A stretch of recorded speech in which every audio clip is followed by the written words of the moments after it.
Last night, Kansas City third baseman George Brett finishing a remarkable game. The Royals winless. Playoff frustration had ended. A virtuoso night for the record-setting Brett. 2 more playoff homers, 4 for 4. 4 runs scored, 3 RBIs to carry Kansas City to a 6-5 win. Toronto still leads the series 2-1, but George Howard Brett brought the baseball and the message to manager Dick Hauser. We're right back in it.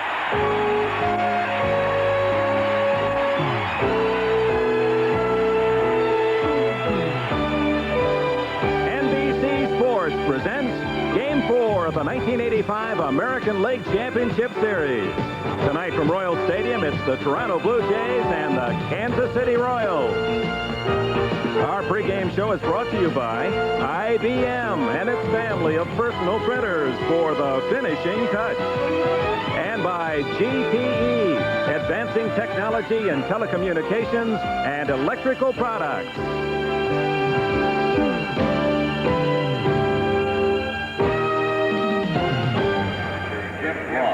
Early evening of a beautiful day in America's heartland. Temperature 60 degrees, not a cloud to be found this afternoon as the Kansas City Royals host the Toronto Blue Jays in Game 4 of the American League Championship Series. A crowd of 40,000 plus, a sellout at Royal Stadium. Good evening, everyone. I'm Dick Enberg. Tonight's pitching matchup, a rematch of Game 1 when Dave Steve of the Blue Jays bested left-hander Charlie Leibrandt of the Kansas City Royals. Home field advantage has been mighty important. No one at home has not lost, and that included this afternoon at Busch Stadium in St. Louis as we go to this report from Bill McAtee.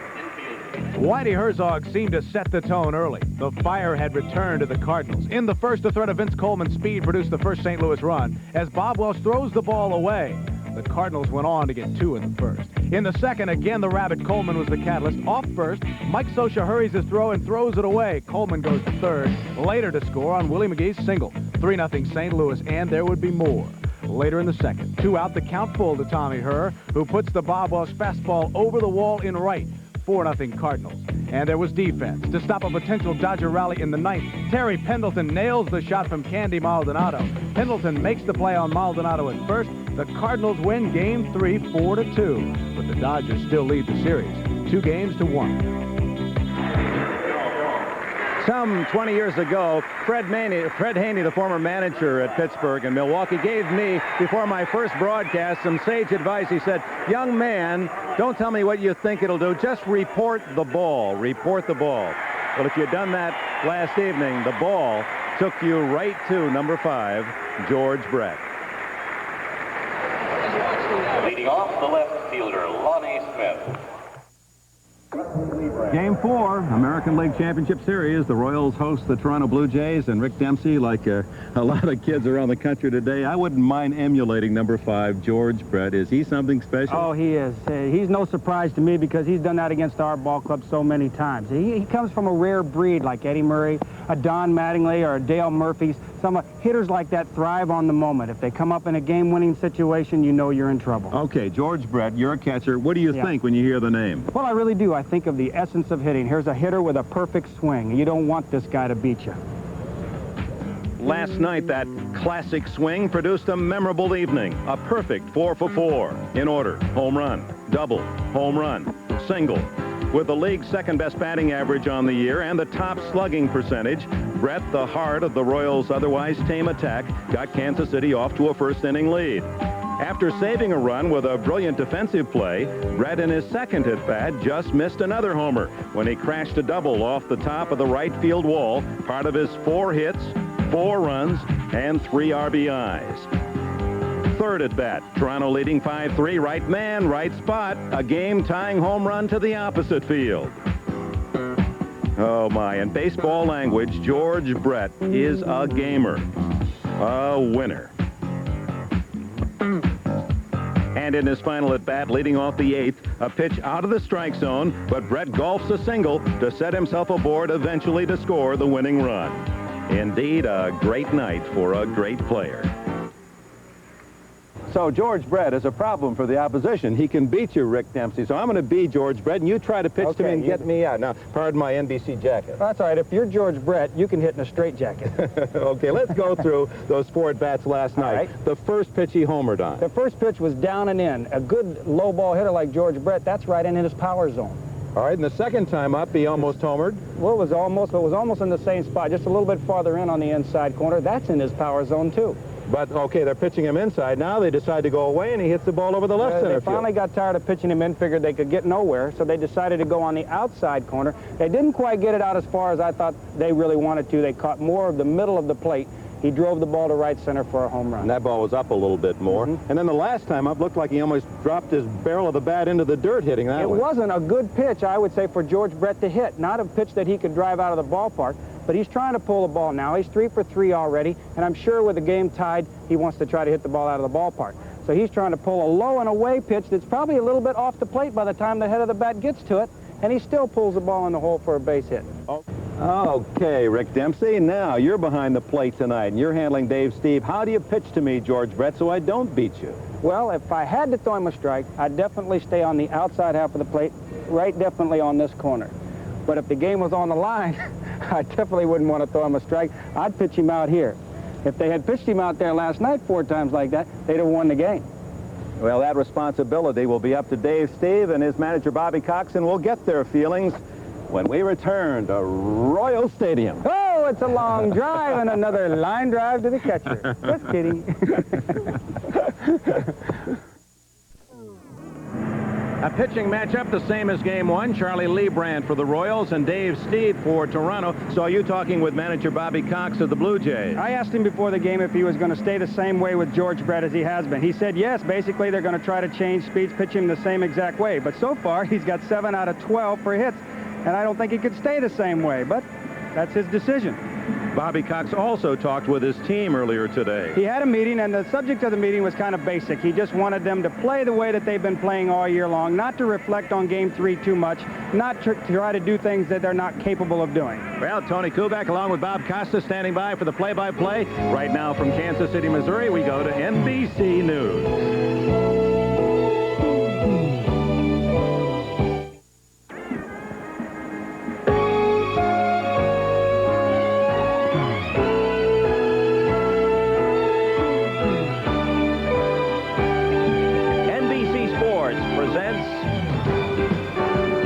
Game 4 of the 1985 American League Championship Series. Tonight from Royal Stadium, it's the Toronto Blue Jays versus the Kansas City Royals. And it's brought to you by Ford and your local Ford dealer. Have you driven a Ford lately? By Miller Beer. Miller made the American way since 1855. By IBM and the growing family of IBM personal computers. And by Valvoline, because your car is special.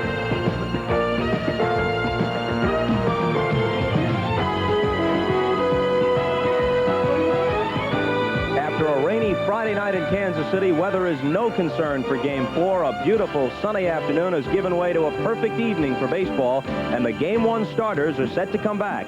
Dave Steve, who was so masterful in Toronto's opening victory, is the choice for Bobby Cox, and Dick Hauser selects left-hander Charlie Leibrandt, although he was knocked out early in Game 1. Hi again, everybody. Bob Costas with Tony Kubek. Now, naturally, all of this morning's headlines belong to George Brett after that tour-de-force performance last night. But there were other stories as well. How about right-handed reliever Steve Farr for Kansas City? He began the year by being released at Cleveland. He was in Omaha earlier in the season, the Royals' AAA farm. They brought him up in August. He came in to face Jesse Barfield in the 5th inning last night with the bases loaded and Toronto threatening to blow the game wide open. They led by 3 at that point. Farr retired Barfield, then was unhittable the rest of the way. He kept the Royals close. They mounted their comeback. Farr became the winning pitcher. There were other so-called little stories as well, Tony, and Hal McRae was right in the middle of most of them. Well, they appear to be little during the course of the ballgame. When you recap last night's Royals victory, they were very big, creating that win for Kansas City. If George Brett is the heart of this ball club, and he proved it again last night, then the soul has to be Hal McRae. Guys like White, Brett, Quisenberry say that Hal McRae's the man who taught him how to win. In the 4th inning, after George Brett's leadoff double, McRae went to right field, when behind in the count, 1 ball and 2 strikes. Advancing Brett to third base for Frank White. And this RBI sacrifice fly on a great play by Jesse Barfield. Again, in the 8th, after Brett led off with a single, again, the cleanup hitter DH. They don't usually bunt very well. A perfect sacrifice, giving himself up again. Now George Brett, the complete player. Instinctively, aggressively, he goes to third base on the ball hit to the left side. The question you've got to ask is this. Watch how closely Mosby gets this ball. Had Brett stayed on second base, would he have scored the winning run?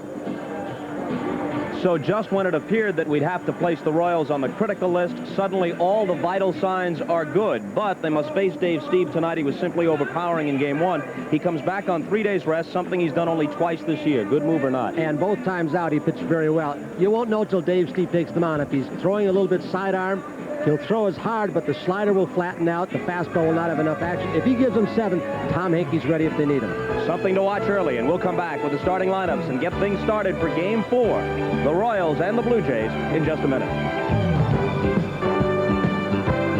First base, Billy Smith. Third base, So once Jimmy each Williams. series moved back to Missouri, For the Blue Jays, number 7. the Royals and then the Cardinals got it together. Maybe the vibrations moved down I-70 to Busch Stadium because today the Cards got back on the beam, moved to within 2-1 after the Royals had done the same the night before. Charlie Leibrandt, knocked out in the 3rd inning in Game 1, delivers to Damaso Garcia, who squibs the first pitch to Frank White at second, 1 out. And he starts him out immediately with a pitch that he says has made him successful. Same as Doyle Alexander, it is the circle change. We'll explain it as the game goes along. Has excellent motion on it. This is exactly the same lineup. Bobby Cox employed against the 2 left-handers Kansas City started in Toronto, Leibrandt and then Bud Black. Garcia, Mosby, Bell, Johnson, the DH. He's had a couple of doubles in the series, done well for them in that slot. Barfield, who had the homer last night, Upshaw at first base, Orge the right-handed half of the third base platoon. Witt will catch in Fernandez, the shortstop. Mosby takes the strike. The plate umpire is Ted Hendry, working his first ever league championship series and already involved in controversy. The call he didn't make in Game 2 and the pickoff call against the man at the plate, Lloyd Mosby, last night at first base.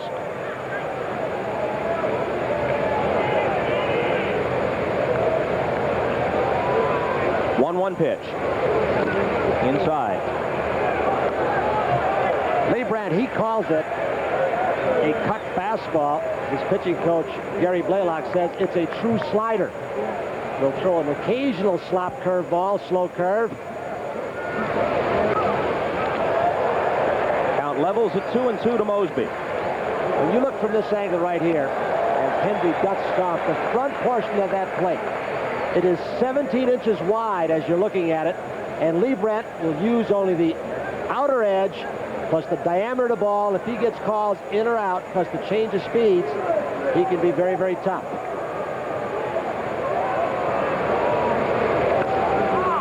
Fastball is grounded foul.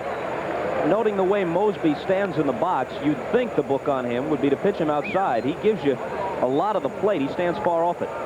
They will try and pitch him up and in, not to get his arms extended. Of course, Farr last night in that 6-5 ball game, he wanted to keep it away, and he did to Mosby. Let him get his arms out, but his is a big part of the ballpark. But they want to bust him inside and then try and go low and away. Typical pattern sends you to the Hall of Fame. High and tight, low and away.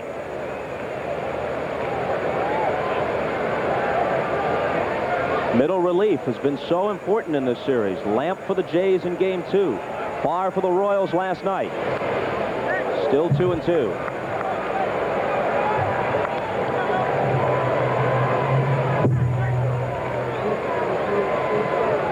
Probably the worst pitch that he made, Charlie Leibrandt, in Game 1 was when he hit left-handed hitter Willie Upshaw with a man on first base. Maybe he thought he was funny, came too far inside. That had set up a couple of runs. Next inning, a couple of walks, and he was in trouble early. He only threw about 48 pitches, so he should be very strong. In fact, he's got to be careful he's not too strong, because his strength is moving the ball a while and change of speed. He's got the comebacker, and he's got Mosby.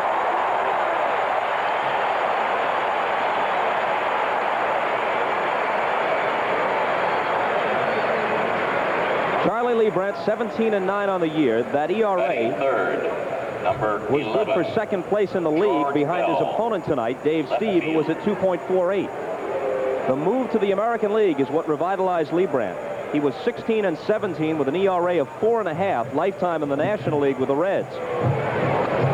Fouled off by Bell. He's 28-16 in a Kansas City uniform with an ERA of 3.04. He was involved in a minor league deal. Really went to Omaha, pitched winter ball, and came up with that great changeup.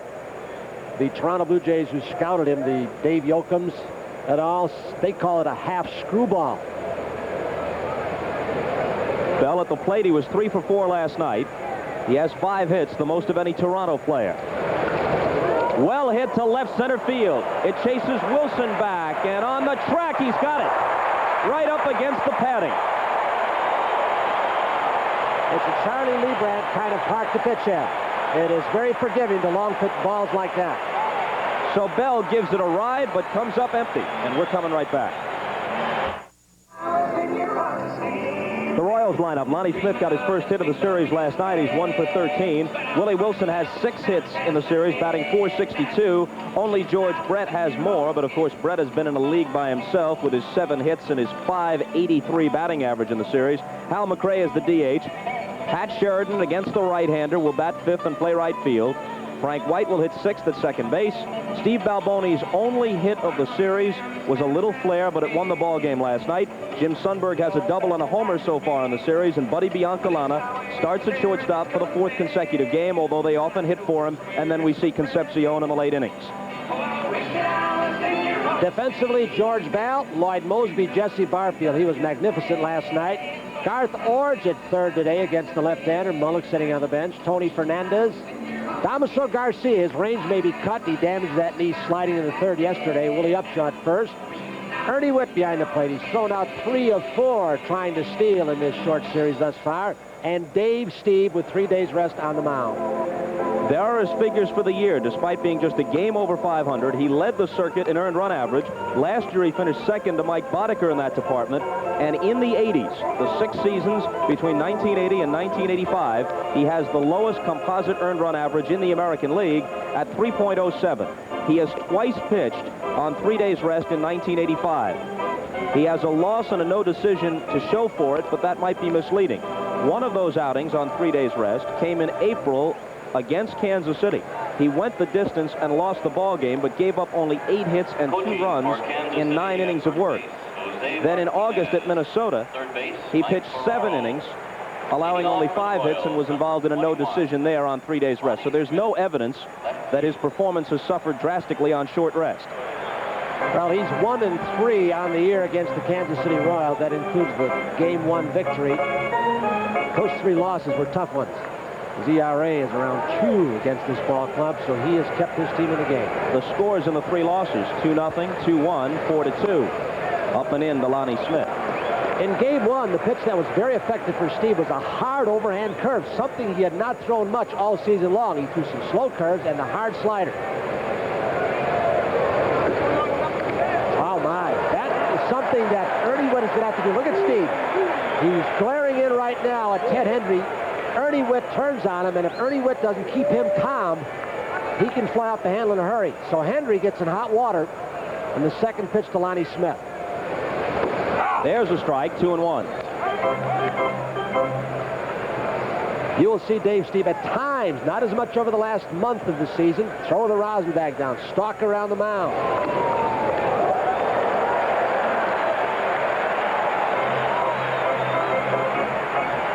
He's a perfectionist. Very, very intense. Excellent fielder, holds runners on very, very well. 3-1 pitch. Walked him.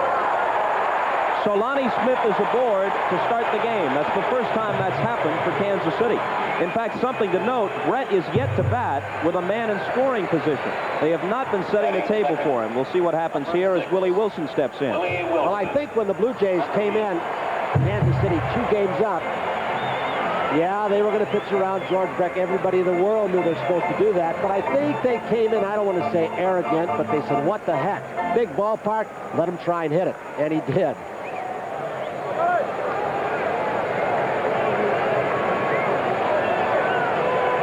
Lonnie Smith stole 40, caught only 7 times during the year. Wilson showed the bunt and took a strike. Steve is quick home. quick to first base. He will give Ernie Witt a chance if Ernie Witt's shoulders are right. Through the first 3 games, Ernie's been getting the ball away very well. Not a whole lot on it, but quick enough to get the base stealers.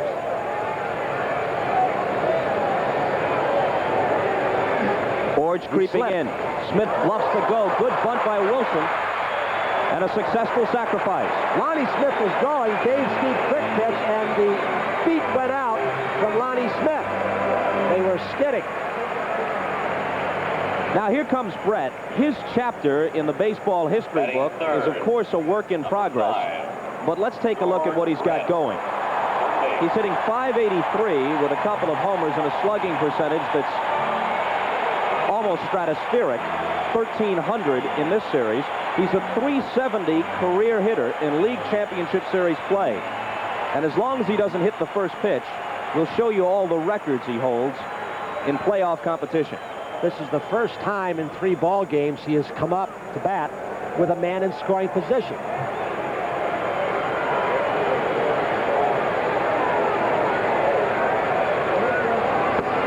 Ball 1. Steve challenged him in game 1. Brett got 2 hits. These are overall major league records that he either owns or shares. 1-1.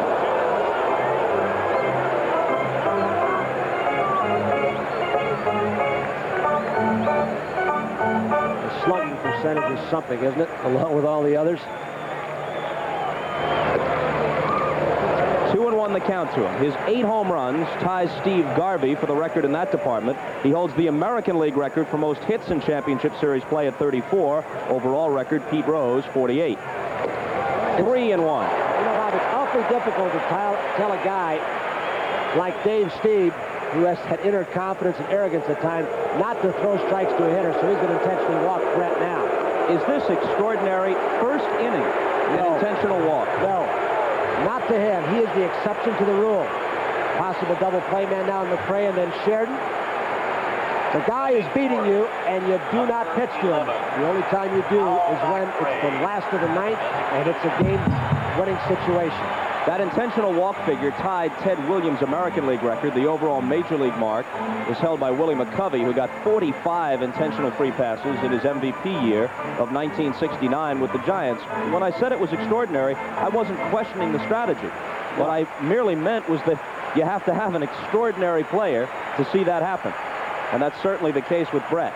Now McCray, 2 on, 1 out. Curveball for a strike. And George Brett is watching Lonnie Smith, the lead runner, very carefully. Lonnie Smith may have the green light with McCray up, and he will flash a sign to Brett if he's going. See, he's not even looking at Ferrara. If he thinks he can make it, he's looking at Brett, the 2 middle infielders, and Brett wants to be sure he'll follow him up if he goes on his own.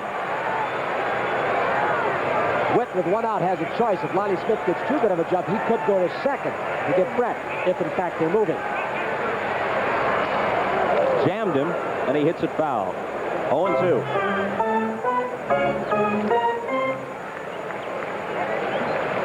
When you look at the overall speed of the Blue Jays, which is better than the Royals, they've got base stealers up and down throughout the lineup, but the 2 best base stealers in the ballpark are Lonnie Smith and Willie Wilson, and they've got the numbers to back it up.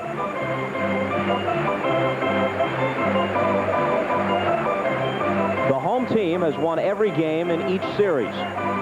2 for the Jays in Toronto, 2 for the Dodgers in L.A. They shift to Missouri. Royals win in KC. Cards win in St. Louis. Royals hoping that trend continues here tonight. Pickoff. Whoa! They might have had a shot at him. Tony Fernandez was standing on second base, and Steve went home. The entire left side of the diamond was wide open, but the pitch was out of the strike zone. It was not a called pickoff. Watch Tony Fernandez. He's standing on second base. The ball is going home. Fortunately for Steve and the Blue Jays, the ball was not in the strike zone, inner part of the plate. It would have been through the left side. It was a daylight play, not the count play. 1-2 pitch. Curveball is bounced slowly towards second. Up with it, Garcia, and he throws McCray out as the runners advance.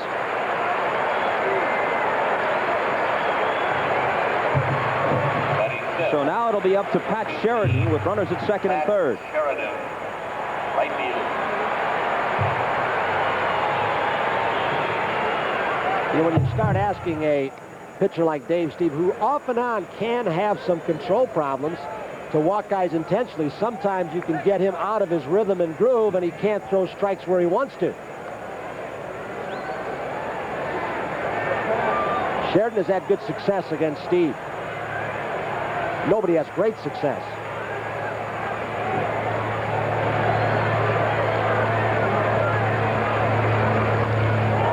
A drive to center. Mosby has a beat on it. And the Royals strand 2. No runs, no hits, a couple of walks. 1 complete. No score at Royal Stadium.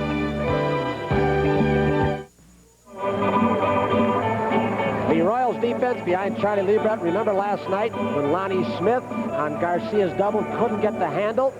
Garcia went to third base on the air, and who picked him up? 0-0. That man again, George Brett. Designated hitter.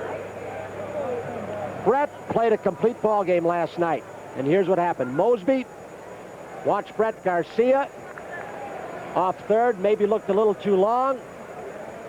Off balance, a bullet to Sunburn to get Lonnie Smith off the hook.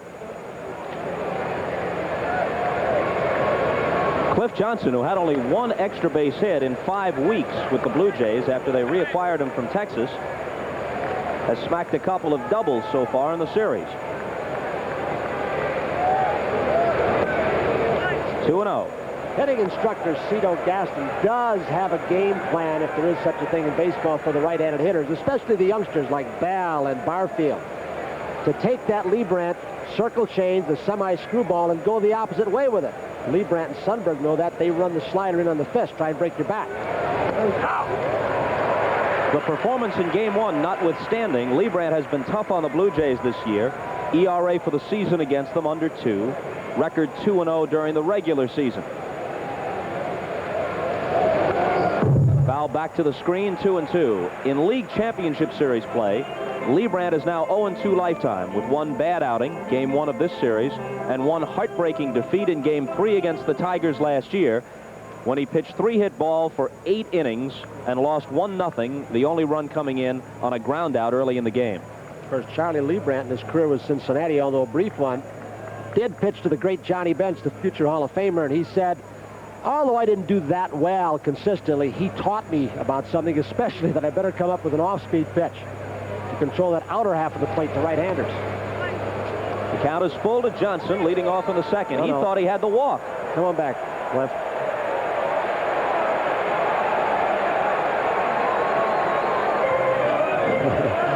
Says, Ted, you got that right, or have I got it wrong? Ted says, we're both right. Look how he spreads out when he gets to 2 strikes. Cuts down his swing.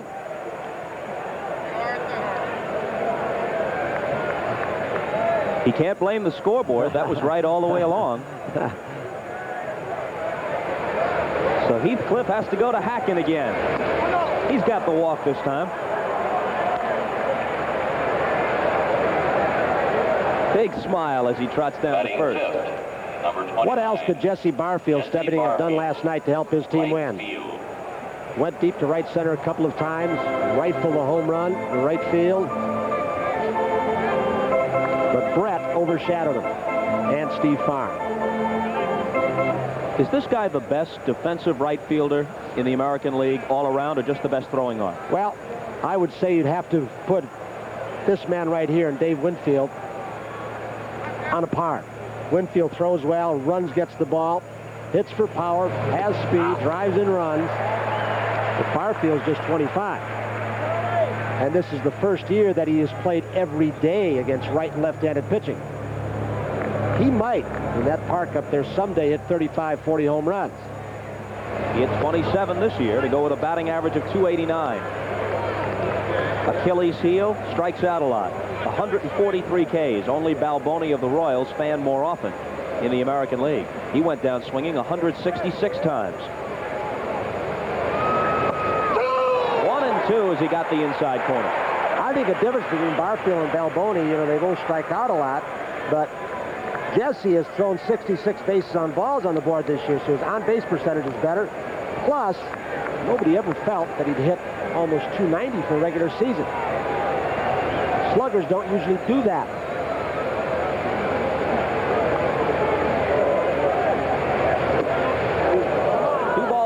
strikes with Johnson at first and nobody out. Top half of the second, no score.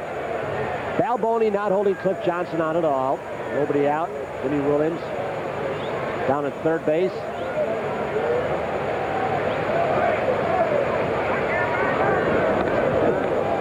Billy Smith is the Blue Jay coach at first.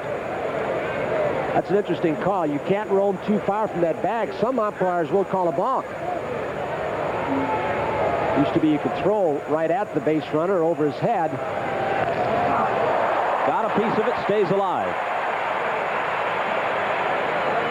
Upshaw's the on-deck hitter.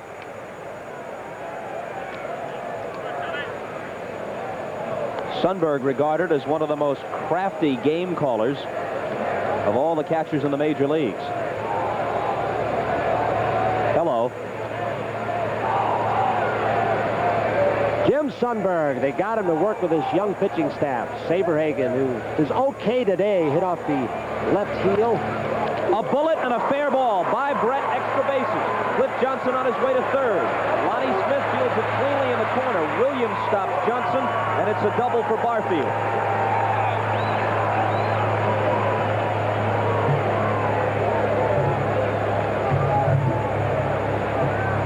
Batting sixth, number 26. Jesse went down and got one. He likes the ball down more than up.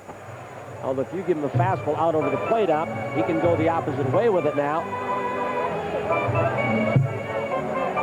Barfield has become so much more selective. An off-speed pitch, down and in.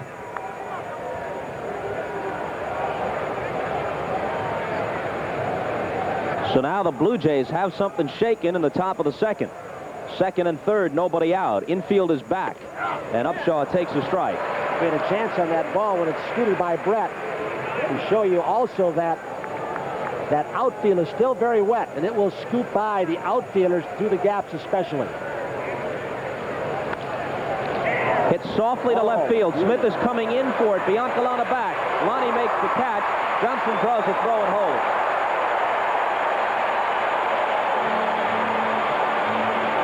Lonnie Smith had to come a long way. He wasn't playing on the left field line. He was playing rather deep and toward left center. The ball was not hit well. So Lonnie Smith, we've said it before, his speed can outrun mistakes. Jimmy Williams tells Cliff Johnson, not deep enough. Stay right here. So sometimes he can look so bad, and sometimes he outruns. Without Lonnie Smith, they got him in the National League. I don't believe this club would be here. Garth Ordge working on a second career, although his baseball career is in full bloom after hitting .313 this season, but he's also a columnist these days for the Toronto Star.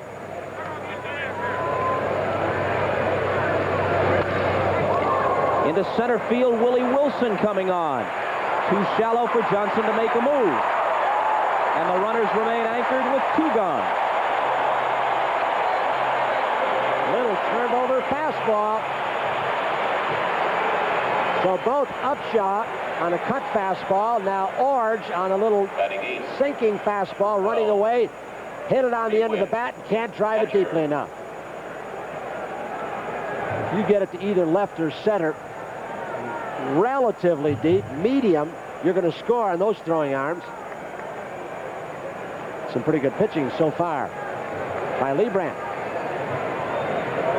He faces the left-handed hitting Witt with switch-hitting shortstop Tony Fernandez on deck. As we told you earlier in the series, had Buck Martinez not broken his leg in a home plate collision with Phil Bradley, Martinez would be seeing the bulk of the duty in this series. Since before his injury, he was platooning and playing against the left-handers, Witt against the right-handers. That's a strike. And in game one, Ernie Witt turns on Henry saying, wait a second, pal. Thought the ball was low and outside. So the umpires continue to have some problems. But the 8 and 9 hitters in game one, Witt and Fernandez, drove in 4 runs between them. Show you the balance of this lineup.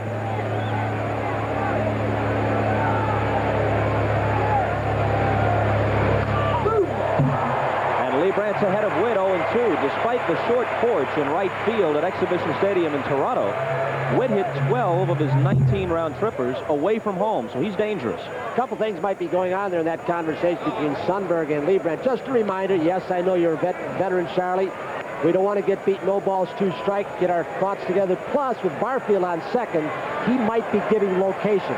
Not necessarily pitch, but location.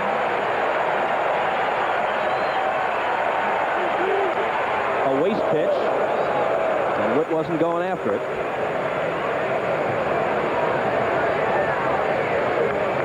Some people feel a left-hander like Charlie Liebman, who doesn't have a real sharp-breaking curveball nor slider, it might be easier on left-handers to take the change away.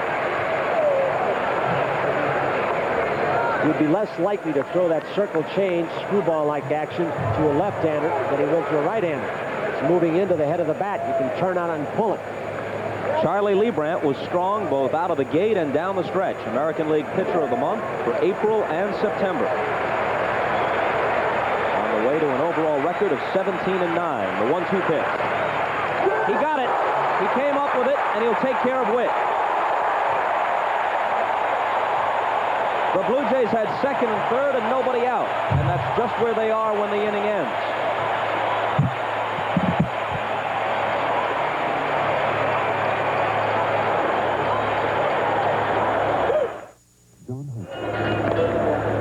Charlie Lee Brandt had runners on second and third, nobody out.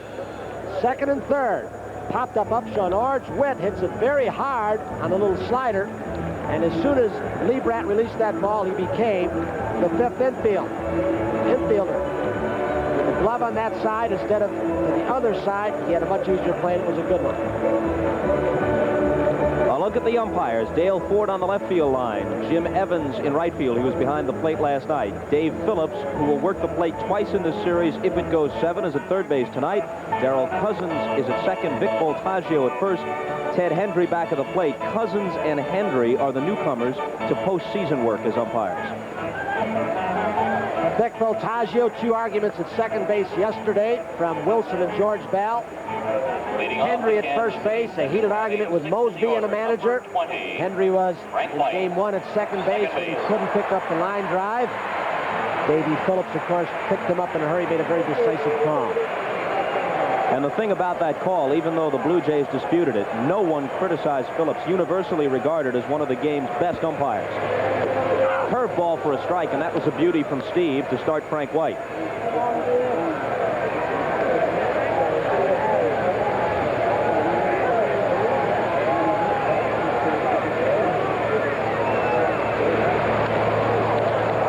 Off the fists and backing up is Garcia.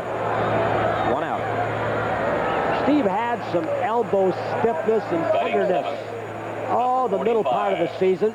He's had trouble that way during the hot summers because of his slider at times. He throws it so hard, he's gotten blisters. No blisters this year because he didn't throw the slider as hard. But when he gets elbow stiffness and the shoulder gets tired, he drops down almost imperceptibly. But the things flatten out. And we'll keep an eye on that as the game progresses. Balboni. Did he not throw the slider as hard this year at times because he was favoring that elbow? He did early in the season, went away from it in the middle of the season, and about the last 5 or 6 starts, the slider came back. He throws the slider as hard, but when the palm of the hand faces up in the air, flattens out, it stays on one plane. He will come from the side on occasion. It's not quite sidearm, between side and 3/4. And Balboni swings and misses at the curveball and goes down on 3 pitches. I think for a while, not just the mechanics of Dave Steve, he said they were messed up, but he kind of fell in love with that sidearm curveball and fastball to right-handers because he saw Doyle Alexander so effective with it. He tried it, got in a bad rhythm, bad mechanics, and had the struggle getting out of it. The little flare base hit that wound up as the game winner must have soothed Balboni's frustrations a bit last night, but still overall in the series, he's now 1 for 13. And he has only 2 hits in postseason competition last year and this combined.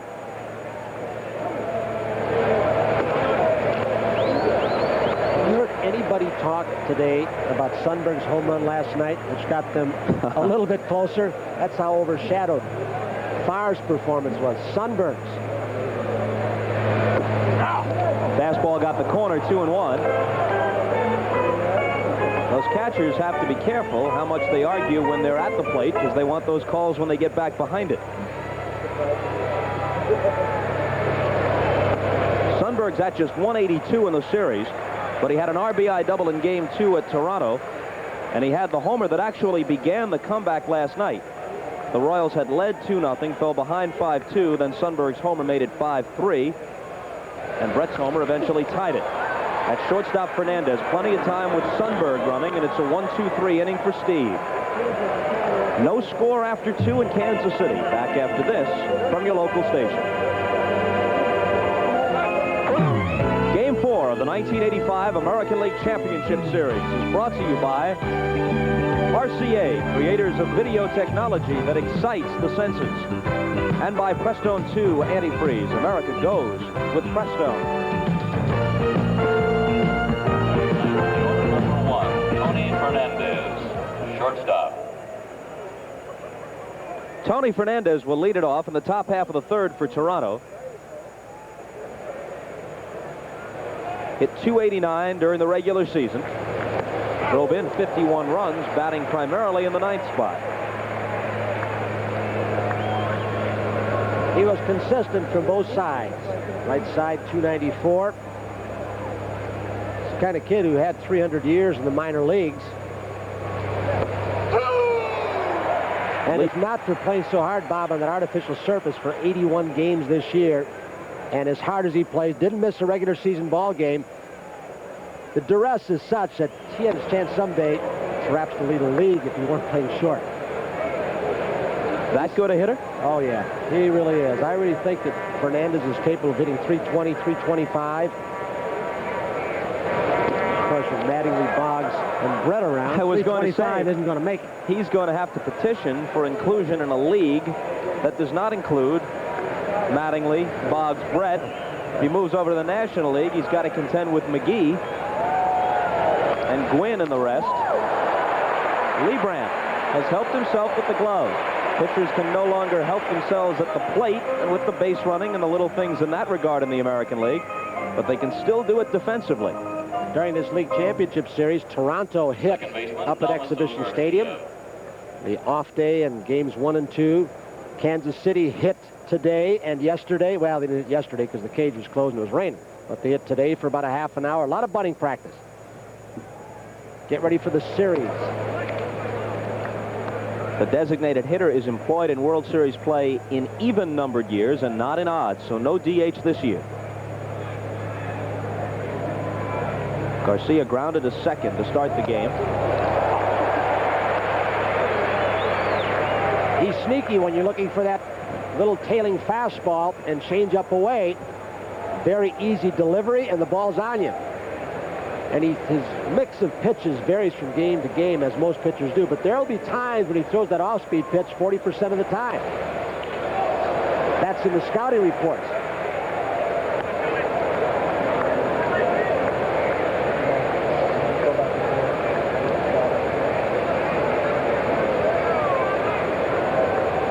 Charlie Leibrandt, 29 years old, native of Chicago. This will be his 4th assist already on the little flip to Balboni. Leibrandt lives now in nearby Leawood, Kansas. The center fielder, Lloyd Mosby. The last 3 outs have been 1-3. Right back to Charlie Leibrandt.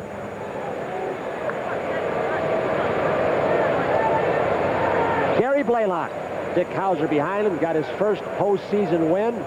Blaylock, of course, spent part of the year with the Cardinals and the Yankees. The minor league pitching coach, manager for Kansas City. Came up here last season. He can't get that one, but Biancalana can. And he throws Mosby out as Balboni came back down on the bag. Hit the side of the mound. So a 1-2-3 inning. No score after 2.5. And further evidence that this gentleman is one of America's most popular broadcasters. Not a chorus of boos when that went up on the scoreboard, but instead warm cheers from the fans here at Royal Stadium. Happy birthday, Mr. K. A real antique. We're going to talk, though, now about the circle change that Lee Brandt that throws. It's called a circle change because you put your fingers like this, like a circle. Put it on the ball. I don't have big enough hands, but when it comes out, just like a fastball, it rolls off this little finger here and has that kind of action from a right-hander. From a left-hander, it goes the other way. Could you got teach me that down? There you are, baby. Get out of here.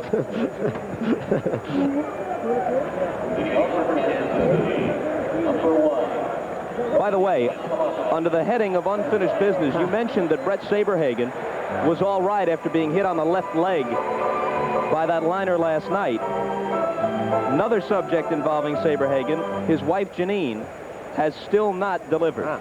They are expecting the baby any day, but no baby yet.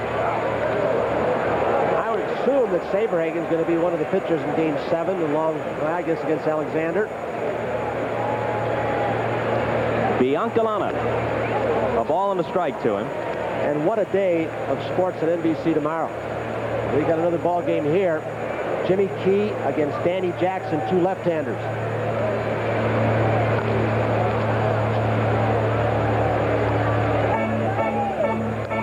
1-2 to Biancalana. So we'll have NFL 85 at 12:30 Eastern Time. Bill McAtee sitting in tomorrow afternoon. And Larry King has a big baseball story along with the football news to break tomorrow. And a full slate of football games and 2 baseball games. Biancalana, overmatched, goes down swinging. That fastball of Steve's is not only around 90 miles an hour, sometimes over that, but you saw the movement. That one ran away. He will go in streaks. Sometimes middle innings, 3/4 innings, will start sinking the fastball, turning it over, and get a lot of ground balls. Then, when you catch up to that, he comes right back and powers you away. Lonnie Smith walked in the first. Curveball strike. I would think the Royals in the offseason would look for a shortstop if they could to give a little more run production, an outfielder with some power. Try and protect Brett.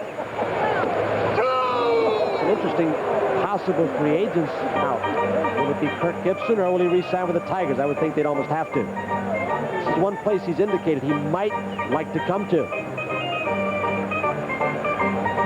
You put Kirk Gibson in the lineup behind George Brett on a full-time basis. It's frightening to contemplate what Brett might do and how much fun Gibson might have driving Brett in. Smith fouls the curveball back. It's still 0-2. There's one of those flat breaking balls that just stayed on the same plane. When his slider is right, it's a Ron Guidry type slider. Breaks late, goes on a lateral plane and downward. J.R. Richard had as good a one as you'd ever want to see. He's down from the side again, and that's when he gets in trouble. He's going to have to be reminded by Witt to get back on top.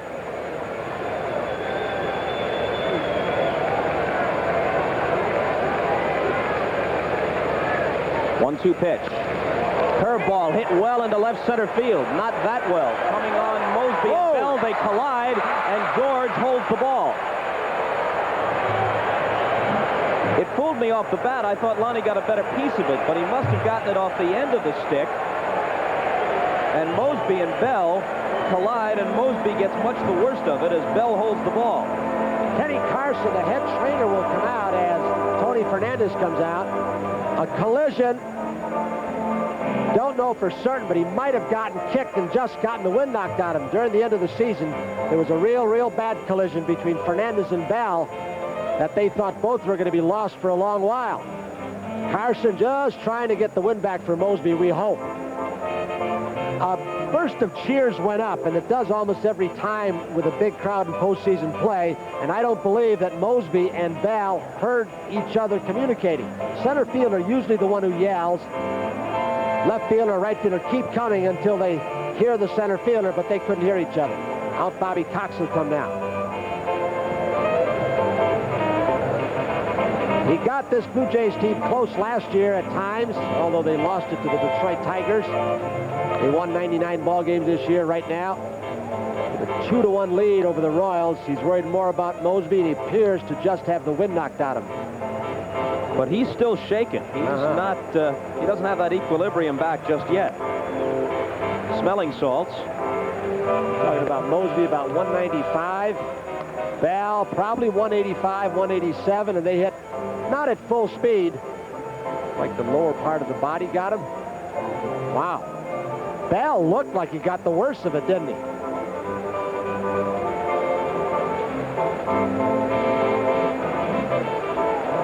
So Mosby is just now walking back toward his position. Fortunately, Bell held on to the ball because Lonnie Smith, with that good speed, would have been on third. Here's a look back at the collision you mentioned during the regular season between Bell and Fernandez. It came against the Red Sox. This Bill is Buckner at the plate.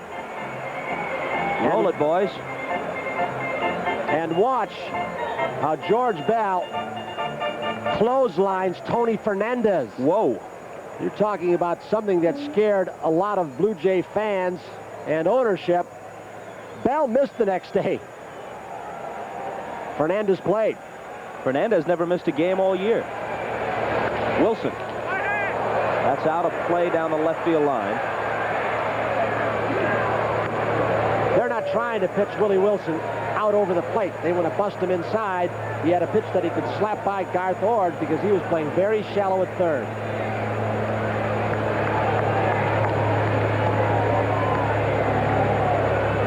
Brett, of course, is on deck.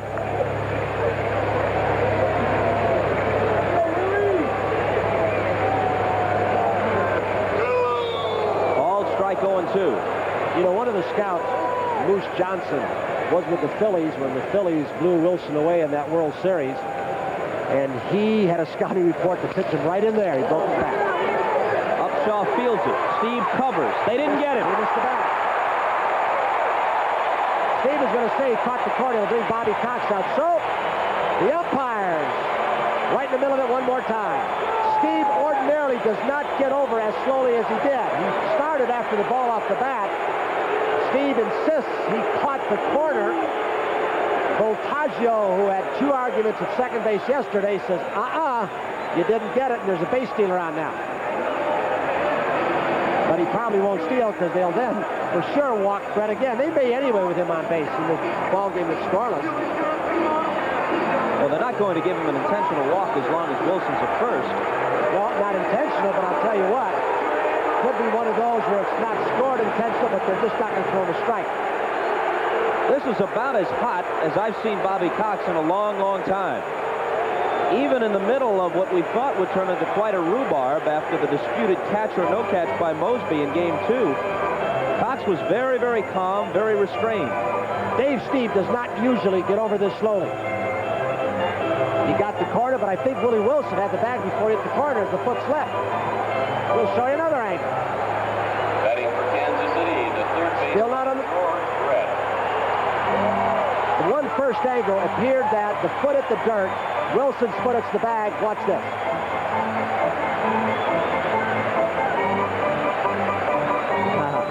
You're going to get an argument either way on that one. This has not been an easy series for the umpires, not by any means. Everyone, even the 2 calls by Voltaggio yesterday. Bell, did he have the tag on when he overslid the bag? So now Brett, who was walked intentionally after the count went to 3-1 on him in the first inning. In 8 innings of work in Game 1, Steve allowed 3 hits. Brett had 2 of them, a double and a single. Dane Orge had a pinch double for the other one. Strike 1. Well, so far the pattern has been to Brett. Pitch him away and make him beat you to the opposite field. He will adjust, and he can hit the ball very hard, as we saw last night to left center. Hit hard, but it's right at Fernandez. He takes it himself and barely beats Wilson to the bag. Wilson's ball, by the way, was ruled an infield single. The first hit, Steve allowed. 3 complete. Totals are identical across the board.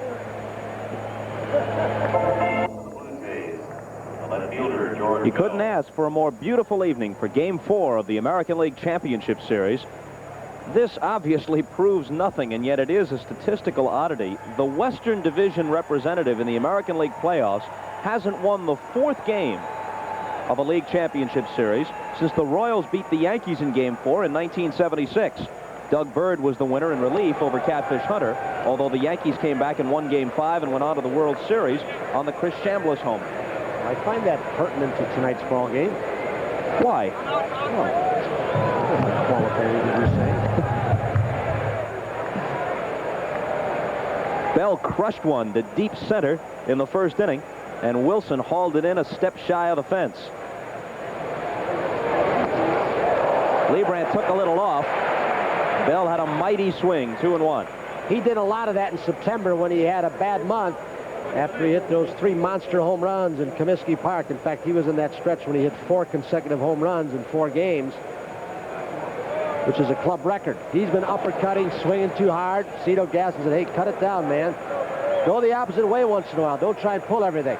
They've stacked him to the left side as a pull hitter. He hits best when he goes to right center. 3-1 pitch. Fastball in the air to left.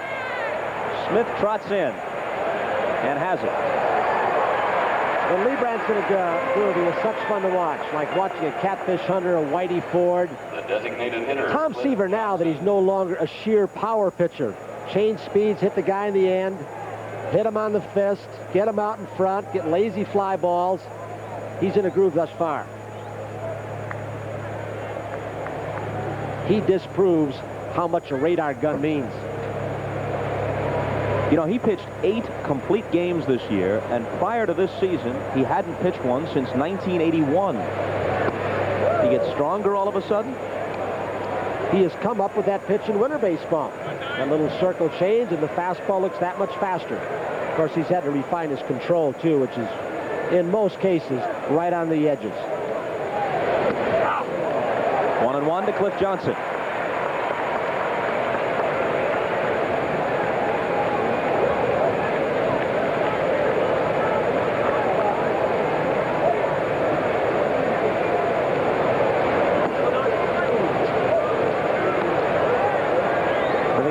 Brewers coach, and the guy with a great curveball, Cal McClish, described him as well as anybody when he said he's an in and out and a back and forth pitcher. Covered the whole area, didn't it? Control and change of speeds.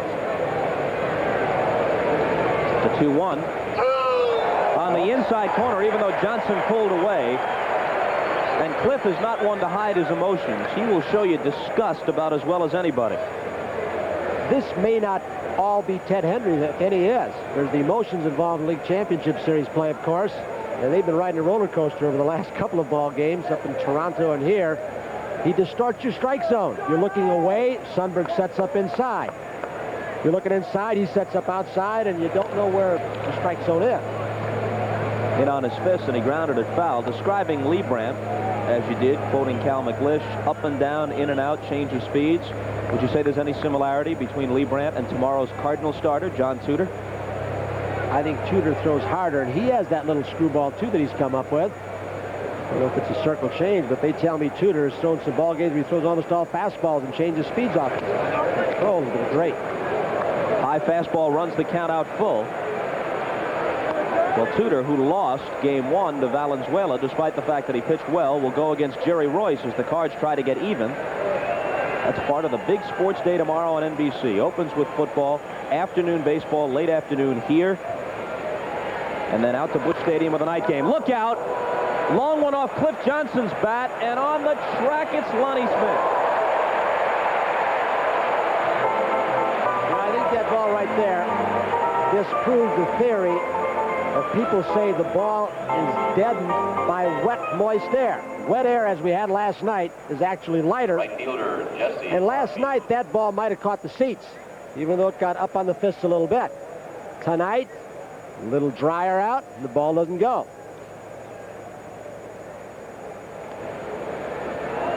Barfield now, he has the Blue Jays' only hit. A double down the left field line in the second. After that hit, the Blue Jays had men at second and third, nobody out, and Leibrandt got out of the inning. He's retired 8 in a row now.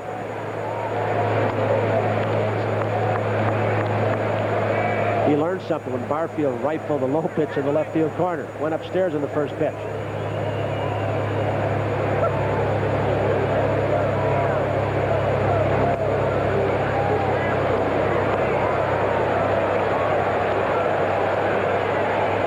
think he'll have a cut if this ball is in his zone?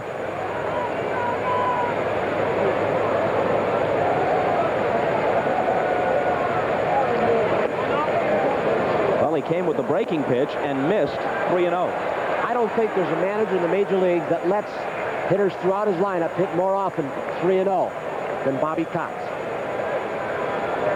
Laval, is his elbow out? We don't know. He takes the 3-0 pitch for a strike.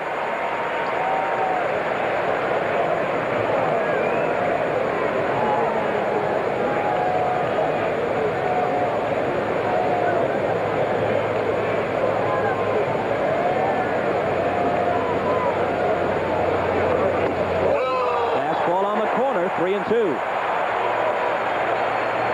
Well, you could see what Lee Brandt was thinking. If I'm going to throw him the fastball, I'm going to make sure it's outside. But Barfield has shown his ability to go to the opposite field with power, including that homer last night. And he could afford to be careful even on 3-1 with that pitch with the left-hander Upshaw up next. He reaches for one and fouls it out of play. That would have been ball 4.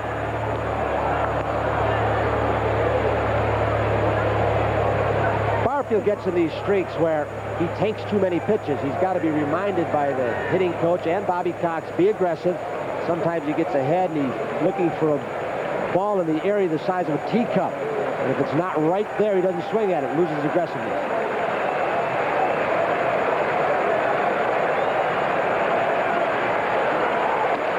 Got him.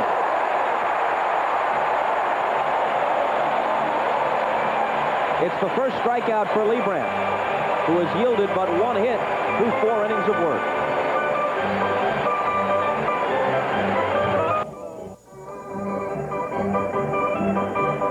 Joe Cribbs will be one of the guests on NFL 85 tomorrow at 12:30 Eastern Time, possibly on his way back to the Buffalo Bills. Then Game 5 here at 4:30 Eastern Time. Jimmy Key, who was 14-6 during the year, against another left-hander for Kansas City, Danny Jackson, who has worked in relief in the series. This will be his first start. He was 14-12 for Dick Hauser. Then after that, we go to Busch Stadium, Game 4, National League, as the Cards try and get even. Tudor against Royce. Do you think there's going to be a lot of popcorn pop and eating tomorrow with all that day of sports on NBC? Ben and Joe, 8 p.m. Eastern Daylight Time, National League. Boy, were there men left on base in that ball game and walks, and turned out to be an interesting ball game, though. Tommy Lasorda probably sitting now in Charlie Gito's Pasta House in St. Louis, but the lasagna doesn't taste quite as good as it did with the 2-0 lead after Whitey Herzog's boys got rolling today.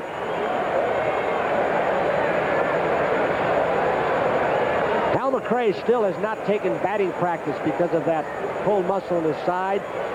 Off for about 2 weeks, but he contributed last night. Steve comes with the curveball, and it's fouled off. Game 1, and so far in this game tonight, is Steve throwing more curveballs than is his usual pattern?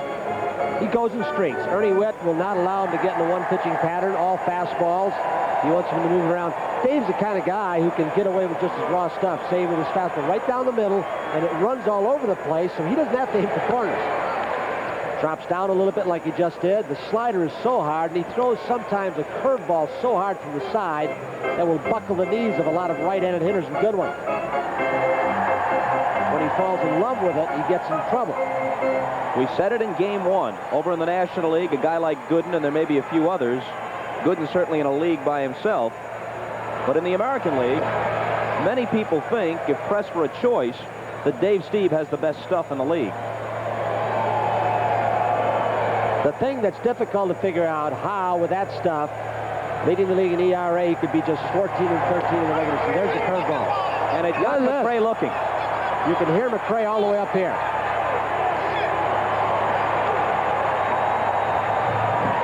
Wow. Did he take off on Ted Hendry, the home plate umpire?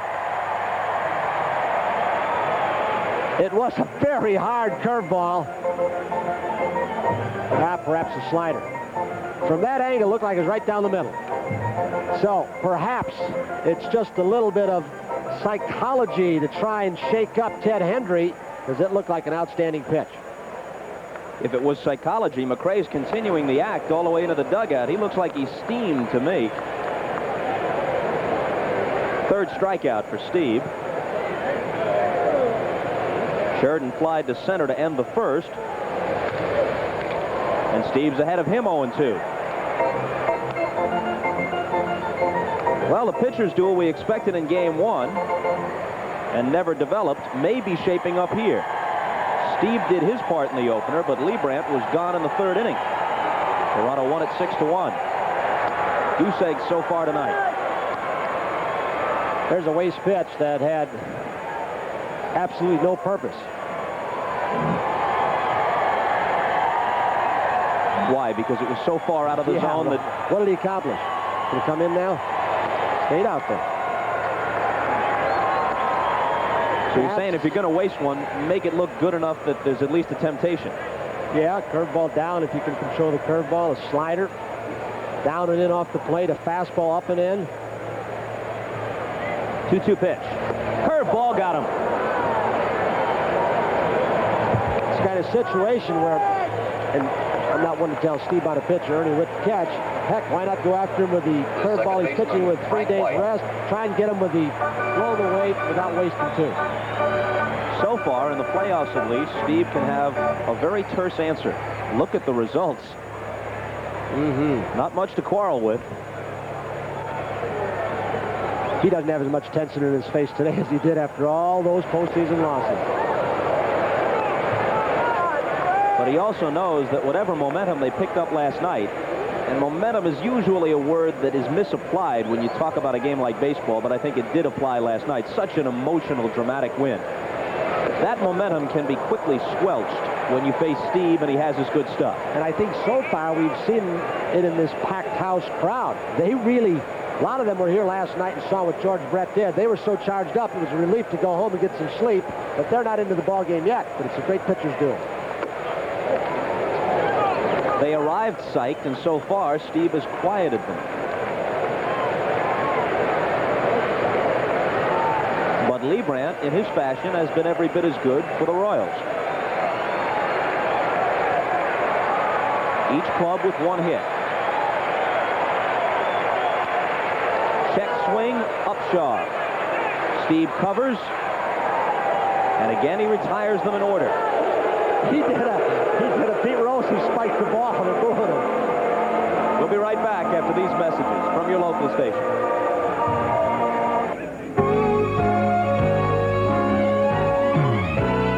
Game 4 of the 1985 American League Championship Series is brought to you by Budget Rent-A-Car and by American Airlines. Something special in the air.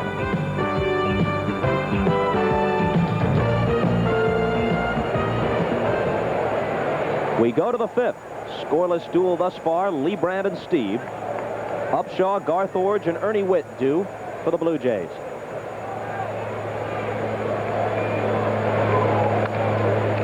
And Upshaw slaps it foul for strike 1. Bob, I think when you had come out of spring training with the Blue Jays, and if somebody would said that Upshaw and Mosby, who are going to hit in the 3-4 spots, against right-handers 3 and 5, against left-handers, that they would have 33 home runs between them during the course of the season, 116 RBIs between them, you'd say it'd be impossible for the Blue Jays to win it. And yet they did it with balance in other parts of the lineup. And again, that's why, despite the formidable competition, which is sure to continue in the American League East, a lot of people are very optimistic about the next several years for Toronto, because no one had what's likely to be a career year for him, and yet they still won 99 games. They only had 1 pitcher win more than 15. That was Alexander. Steve was just a game over 500. That man had a lot to do with it. He had a lot of patience through some adversity. Bobby Cox. Balboni knocked it down.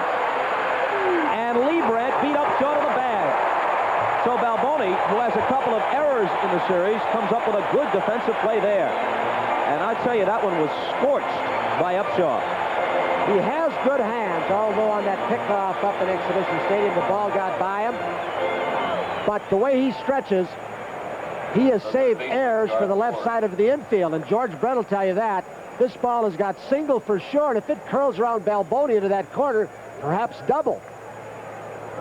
Lee Brandt over a little slowly, gets the feet crossed up, but just beats Upshaw's foot to the bag. Another tough call for Vic Voltaggio. Did you see the intensity and all-out sprint of those two guys to the bag? This is the toughest baseball played during the year. World Series still is. There's Voltaggio, the former police officer. Said, when I went through that door, I guess it was New Jersey, and saw my partner got shot up, I thought I'd get in something easier. He got into umpiring. Relatively easier. 1-1 to Garth Orge.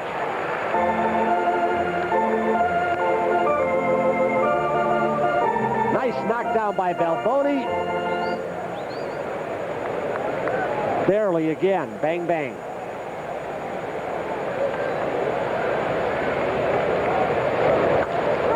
Well hit, foul ball. Most people share your opinion about this, but let's elaborate. Why are the playoffs more pressure-packed than the World Series? I think one simple reason: you spend 162 ball games proving you're the best in your division, and all of a sudden you can lose it all. What used to be 3 of 5, now 4 of 7. Once you're in the World Series, you got a shot at that ring and big bucks, perhaps $100,000 per man winner share this year. That's what some of the players are talking about. Remember Kansas City 3 years, Philadelphia 3 years. Herzog didn't have Quisenberry. He ended up getting fired here. Danny Ozark got fired. They didn't take their team to the World Series, which Whitey has since then. Jammed him, and it rolls to Brett. Long throw, got it. 11 in a row set down now by Lee Brandt since he pitched out of that second and third no-out jam in the second. The catcher, Ernie. And there hasn't been a ball hit a Blue Jay bat in that stretch on the sweet part. I guess Upshaw's did. That bullet he hit down to Balboni, so maybe one. Two other balls hit well in the game. A long drive to center by George Bell in the first, and the double by Barfield in the second. Strike one to Witt. 33-year-old Ernie Witt. The Blue Jays have been his only major league team, an original Blue Jay, as a matter of fact, one of 3. Garth Orge and Jim Clancy the others. In on his fists, a weak roller, broken bat. Balboni to Lee Brandt again. 9 ground ball outs now for Charlie Lee Brandt.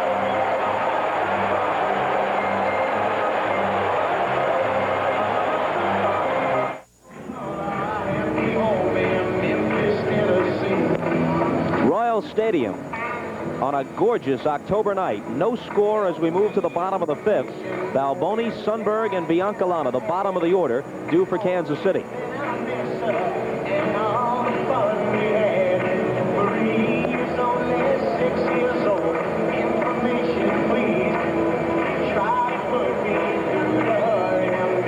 Dave Steve will go to the bottom of the 5th to face Balboni, Sundberg, and Biancalana. There have been just 2 base hits in this ball game. For Kansas City, the first baseman. A Willie Wilson infield single and a Barfield double in the corner in the second. Both pitchers have settled in. They settled in their warm-up tosses before the ball game. You know, earlier in the series, I mentioned what Dick Hauser said about Steve Balboni during the season. I can't tell if he's in a slump because he swings so aggressively the same way, whether he's hitting a homer, as he did 36 times, or striking out, as he did 166 times. I talked with some of the Blue Jays about it, commiserating with them about the fact that Balboni, who appears to be in a slump, beat them with a little broken bat or flare type of base hit. And they all said, well, we can't tell either. It doesn't appear that he's swinging any differently than he usually does, and he might jump up and hurt us eventually. You just saw some emotion from Balboni as he tried to check his swing. Ted Hendry asked Vic Voltaggio. He popped up the right hand, and Balboni didn't say anything, but see if you see an emotion. He thought he checked his swing. He went across the plate. Pop back out of play. They say he's a mistake hitter, but I think there's certain pitches, if you get the ball out and you think it's good, out, away, not necessarily low and away, belt high, mid-thigh high, he can crush it. Good part of right and left center field. Lee May has asked him to hit to the opposite field more often. Right center especially uses power. Curveball, he goes down swinging for the second time tonight. That's the 5th strikeout for Steve. And as Sundberg strides to the plate, let's go back to last night. 5th inning. The Blue Jays had scored 5 times in the top half to claim a 5-2 lead. And Sundberg put one a couple of rows in left field. And that started them on the way back. Well, Alexander had control trouble all night. Came from the side that time, left it right inside and up.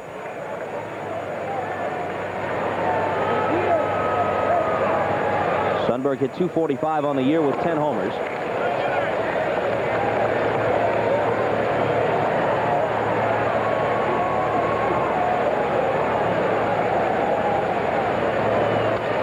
Curveball in the air to left. Bell almost in his tracks. Now backs up and takes it.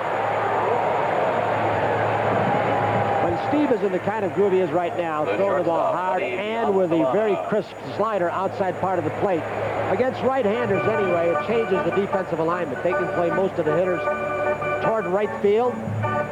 They'll shift over to left field now, of course, for Buddy Biancalana.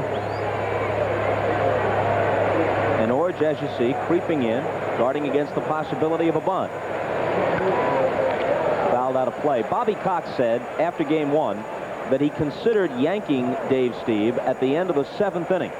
He eventually took him out after 8 and let Henke work the 9th, and Henke yielded the only run. The Royals scored. And of course, Cox was looking toward the possibility of using Steve on 3 days rest and sparing him any unnecessary work. Line drive right at Fernandez. So Biancalana got a good piece of it, but comes up empty nonetheless. 5 complete, no score. Charlie Lebrad has set down 12 Blue Jays consecutively now. We've talked about his control of the strike zone, moving the ball in and out, his movement on the ball, change of speeds. There's one in. There's one out to Barfield. Little circle change. For the Toronto See where he goes with the this. shortstop, Tony Fernandez. Stayed right outside. He does not use, when he's right, and he has been over the last few innings, that middle 12, 14 inches of the plate and hit the meat part of the hitter's bats. Fernandez is 0 for 1, and he takes a ball. We receive a note from some fans here, and I'm sure they're not alone. 3 fans from Columbia, Missouri, just about midway between St. Louis and Kansas City, and they've got the ticket stubs to prove that they scooted down I-70 and attended both games today. Dodgers and Cards at Busch Stadium, Blue Jays and Royals tonight in Kansas City.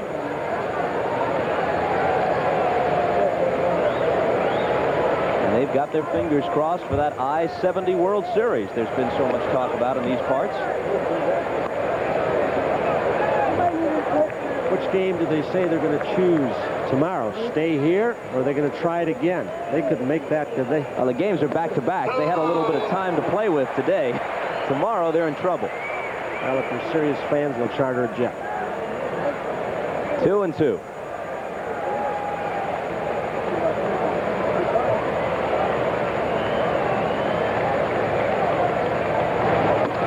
Full count. You can see Jimmy Sundberg try with the home plate umpire Hendry. The inside corner, try to jerk that ball back in. Sometimes those umpires have difficulty looking through a catcher's head when they move around behind the plate. Although Sundberg really hasn't shifted in and out that much. So many catchers, because their pitchers ask them to, set up on the outside corner, move inside.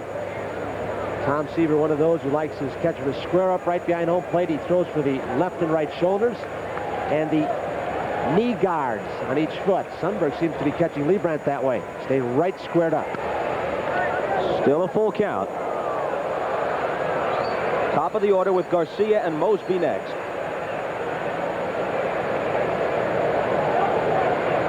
Leibrandt trying to get the Royals even.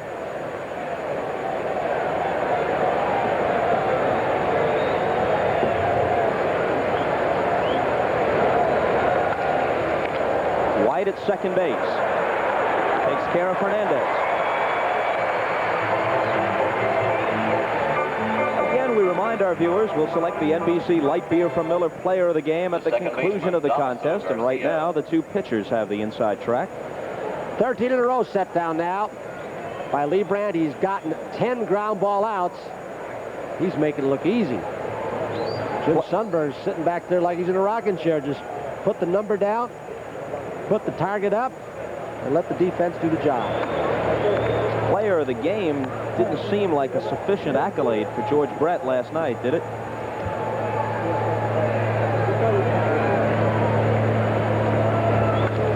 Base hit for Garcia, extra bases between Brett and the bag. Lonnie Smith to the corner to chase it down. And a one-out double for Garcia. It's the second hit of the game for the Blue Jays. Both of them doubles. First Barfield and now Damaso Garcia. Lloyd Mosby.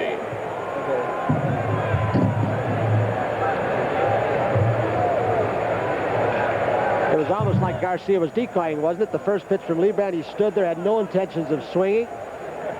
Rick Dempsey, and we've made the point that Damaso pretty much a first ball fastball hitter, and probably tried to decoy him again, saying, well, he took the first one, maybe he's going to go take the second one. He lashed it in the corner. So with Lee Brandt's string of 13 in a row retired, now snapped, Mosby steps in, man in scoring position, one out.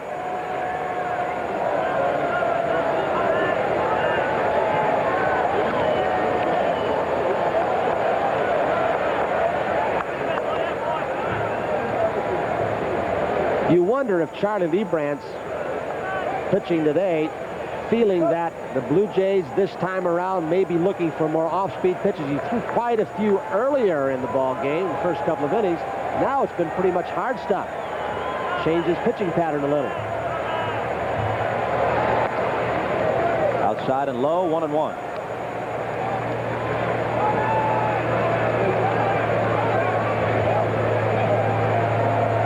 Remember, the good throwing arm belongs to right fielder Pat Sheridan.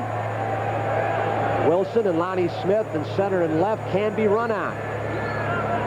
Although Wilson charges the ball so well, sometimes he can fool you, especially on turf.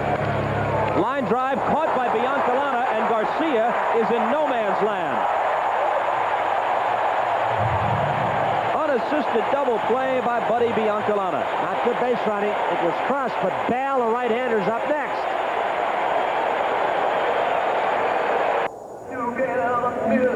The old Crow, Frankie Cressetti, who coached so long for those great Yankee teams, had a rule with base runners: never get doubled up on a line drive.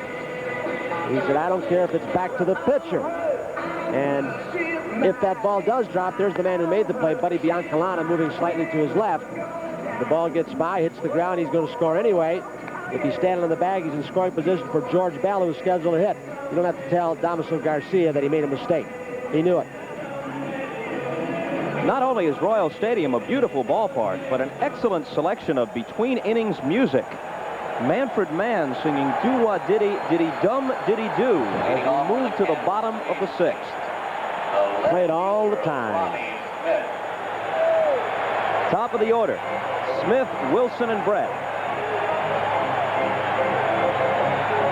Orange up very tight at third base now. Upshaw moves in case Lonnie tries to drop a ball down.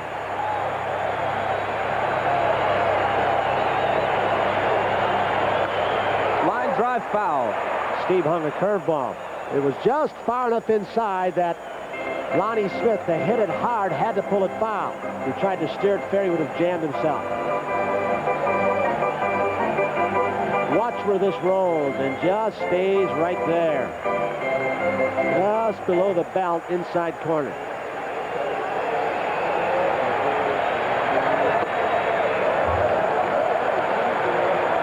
You might have seen Ernie Wett show the location outside. Doesn't mean Steve will go there. Steve will be his own man many times. He changes up on his own sometimes, too, which upsets his infielder.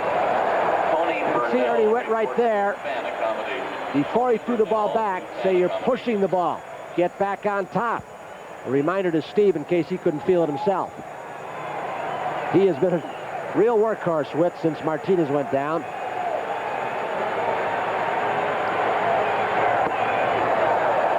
Curveball up and in, and it's 3-1.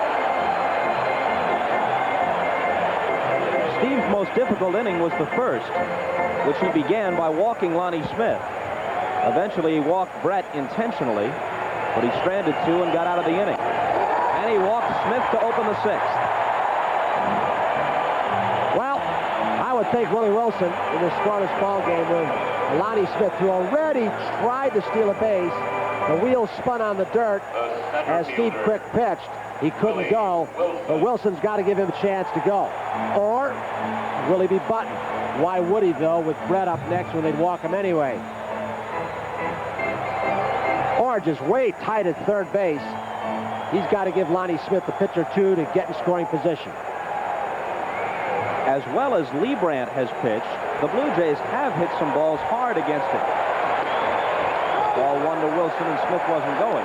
The only hit Kansas City has is Wilson's infield hit, and even that was a disputed call at first base.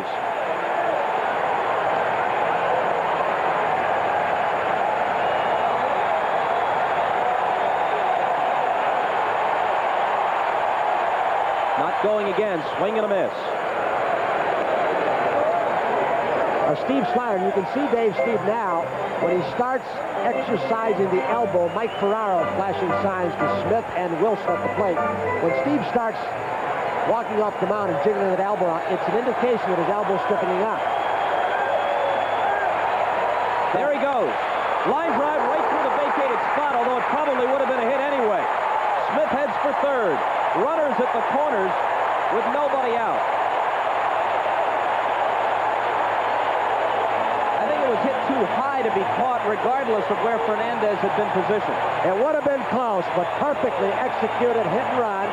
May have been a straight steal, and it was one of those, if you got a pitch you can hit, go after it. Wick now, with Steve struggling to the first hitter with the curveball hanging. He's stalling for time as the bullpen is going for Toronto. So Dave, before he went out, may have told Bobby Cox, hey, look, I feel a stiffening in the elbow.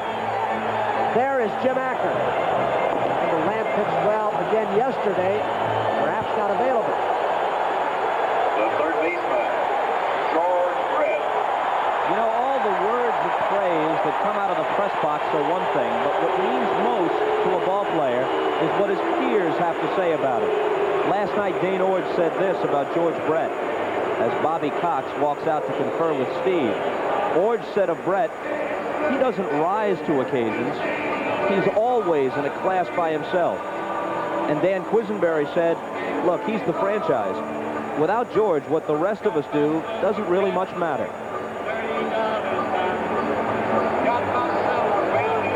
They're stalling for time. He may be stiffening up. This will be the first time that George Brett will come up in this league championship series with a man in scoring position. But as he showed last night, he doesn't need him sitting at second or third. As well as Steve is pitching, the essence of the whole ball game may be right here. This one confrontation with the guy most likely to hurt him, although Willie Wilson has both base hits against him so far. They're going to walk him intentionally to load the bases. Isn't that great? This is the final tribute right here, folks. Can you blame him? No outs. You see these kinds of stuff, and I have before. Ted Williams, I'm sure it's happened to George Brett before, although I can't cite you chapter and verse, what time and day and what year. When it happens, you're looking at greatness. Bobby Cox says, I don't care. Jimmy Williams says, I agree with you. Isn't this incredible? There is respect, and then there is reverence. What a tribute. They're going to get the infield in for a play at the plate this late. Hope they can get the ground ball off the bat of McCray. Or Steve, if he's got enough left, maybe going strikeout.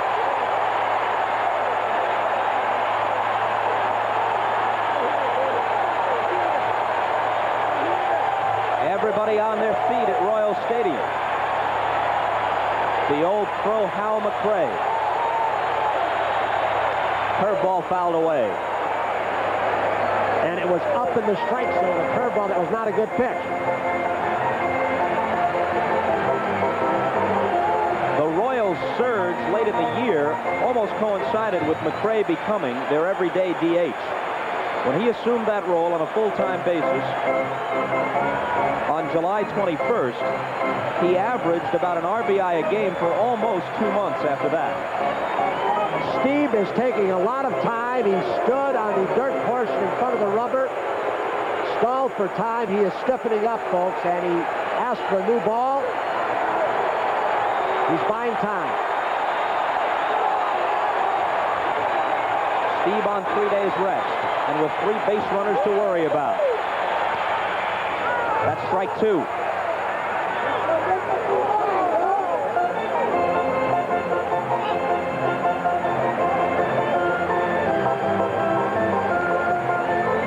Sheridan, left-handed batter, on deck.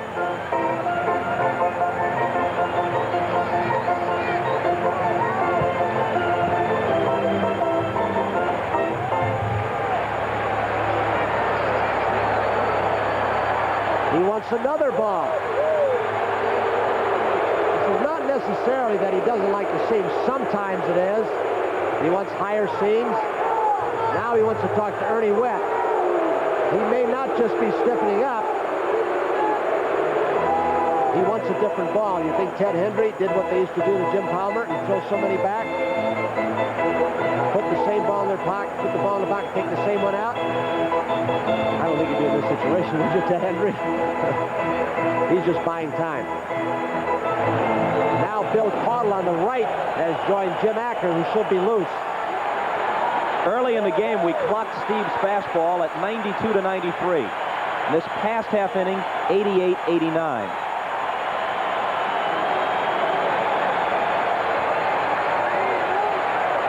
Oh-2 pitch.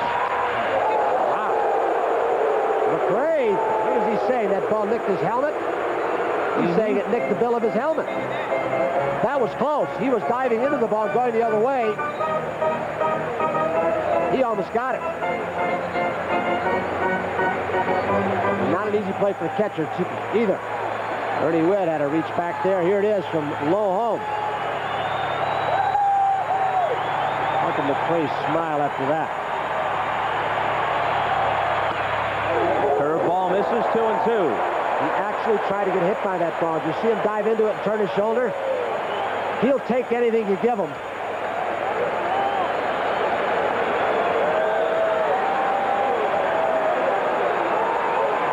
This is the one Steve wants to decide it on. Doesn't want to be a pitch away from forcing in a run.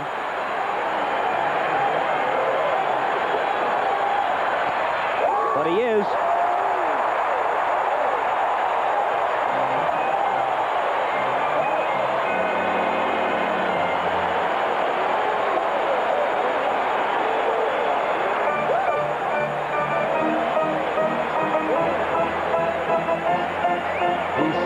Saying the first ball hit my hat, if you can read it. He said, I thought the second one hit my shirt. You read lips.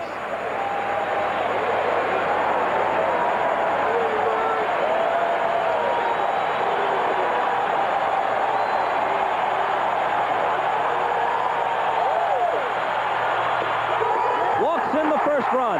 He had him 0-2 and then missed with 4 in a row.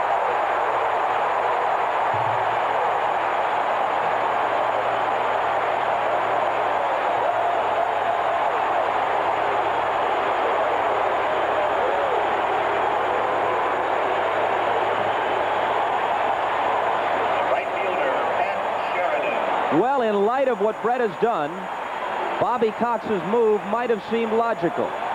But Steve's sudden streak of wildness turns logic to lament for the Blue Jays. And also the question Bobby Cox knew before the ball game that he would have to answer.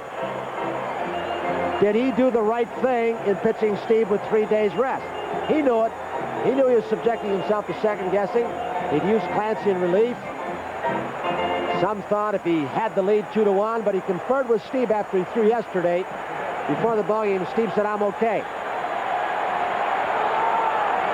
His troubles began when he walked Lonnie Smith to open the inning. Wilson singled to put men at first and third. Brett was walked intentionally.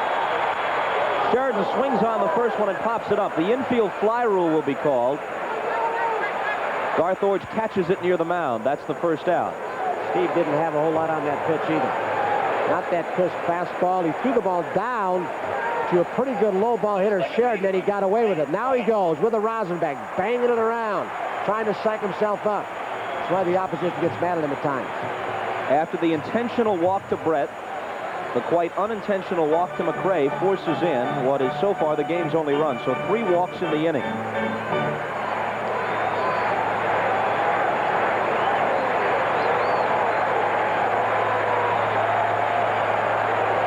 They're in tight at the corners. They've moved back up in the middle of the diamond, double play down. Swing and a miss by Frank White, who's 0 for 2.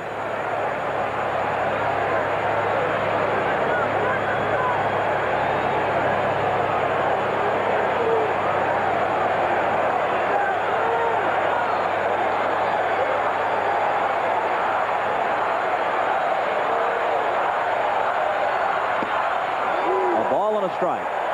You see how late Ernie Witt waited before he gave location so that George Brett on second couldn't tip it off to the hitter. If he gives location inside as he did, it's not going to be a curveball, folks.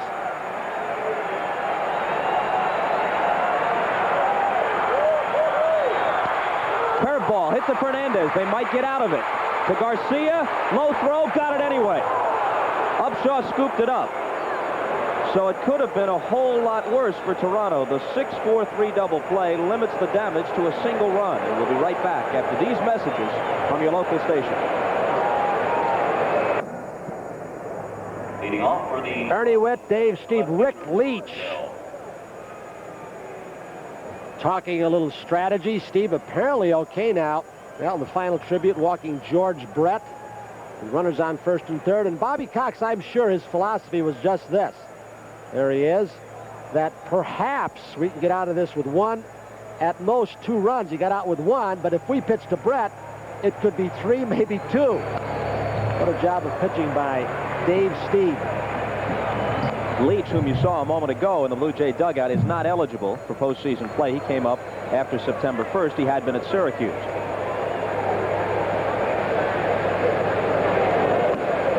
They kept Leach for a specific reason. They don't have a whole lot of people. Billy Smith won, but not well. A left-hander to throw batting practice to these Blue Jays, and that's why he's in uniform. 2-1 to George Bell, starting things in the 7th for the Blue Jays, who trail 1-0.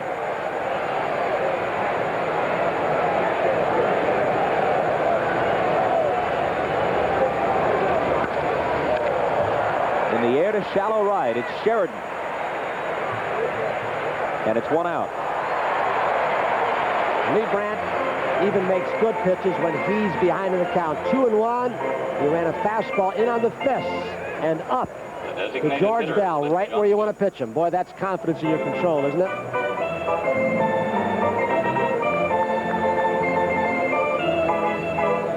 In the history of League Championship Series play, the American League East champion has won 12 of the 16 playoffs with the Western Division king. And 3 of the Western Division victories were in succession during the Oakland dynasty. The A's won in 72, 73, and 74. Since then, the East has won 9 of 10, the only exception, the Royals' sweep of the Yankees in 1980.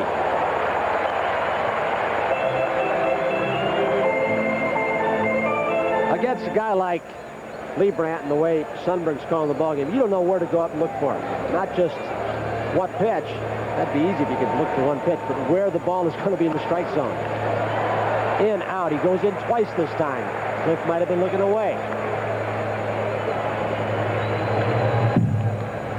But Johnson wearing 00. Only one other player in the major leagues wear that. Remember Paul Dade from Cleveland? Only player other than Johnson in Major League history to wear 00. For you trivia buffs. Getting a lot of nice help from Bob DiBiasio, one of the Cleveland PR men here. Mr. DiBiasio, along with the rest of the Tribe brass, hanging their heads in dismay over Steve Farr's performance last night, considering that they released him early in the year, and Cleveland didn't have a single pitcher win 10 or save 10 this season. 2-2 to Cliff Johnson. That pitching staff could have used some help.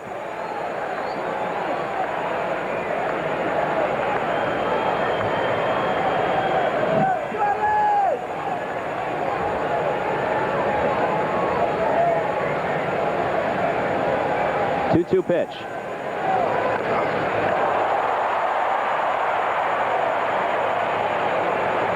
Charlie Leibrandt has this great facility to stay away from the hitter's power. They sat at a ball game behind home plate down in Texas with Bob Lemon, the Hall of Famer, and some of the scouts were talking about how you chart pitch. He said, when I pitched, I wanted to know one thing. Where is the guy's power? And of course, at the major league level, that hitter might adjust if you're a good one like Johnson. And he did say sometime when you see him adjust him, you've got to get him out in his power, too.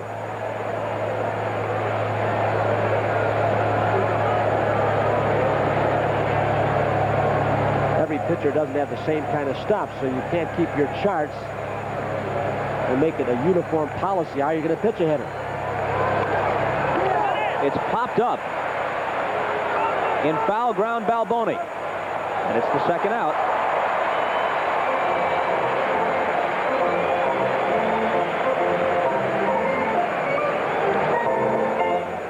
The right fielder, Jesse Barfield. What a different pace game, huh, than last night when we got to the last 4. Johnson unintentionally. Really, if Balboni couldn't have gotten to that, umpires could have called Cliff Johnson out, because he says intentional or not, if you get in the way of that fielder, you're supposed to be called out. Do you remember the Armbruster Fisk decision? Wow. Of course, that was on a bunt play out in front of the plate. Rule does say even the dugouts, coaching boxes, foul or fair. 1-1 to Barfield, who's doubled and struck out.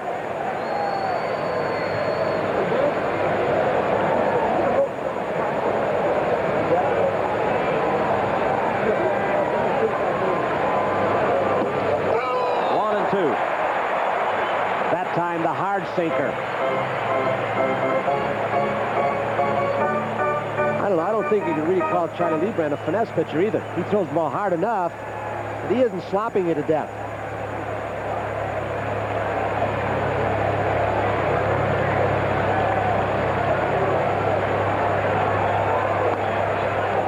Two balls and 2 strikes. Leibrandt and Bud Black are the senior members of a pitching staff that averages just 25, one of the youngest in the majors, along with youngsters Brett Saberhagen, Mark Gubazan, and tomorrow's starter, Danny Jackson. Foul back, still 2-2. Tomorrow, game 5, 2 left-handers, Jimmy Key for the Blue Jays and Danny Jackson with that lively fastball, and if he's got that sharp breaking slider, he can be awfully tough too. Again, for those just joining us, Saberhagen has only a bruise from the liner he took off his left leg last night. He can come back as scheduled next time. Chop to short, Biancalana. Wow, didn't get him. Barfield beat it. But he took a little time getting rid of the ball, and it will show you the speed of the slugger, Jesse Barfield.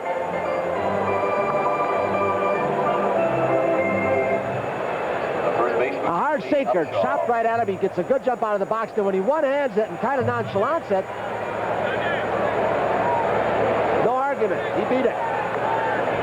Balboni stretched. He underestimated the speed. Didn't stretch way out. Well, let me tell you what you're going to see here. And I've talked to Harry Coyle about this. I don't know the technical term, but sometimes with the lights, you see that trailer. They got him picked off. And they just barely got him at second base. Good play, Balboni. Balboni's throw to Biancalana erases Barfield, so it's all academic, safe or not on the infield hit. Leibrandt immediately picks him off. Only 2 more chances left for Toronto.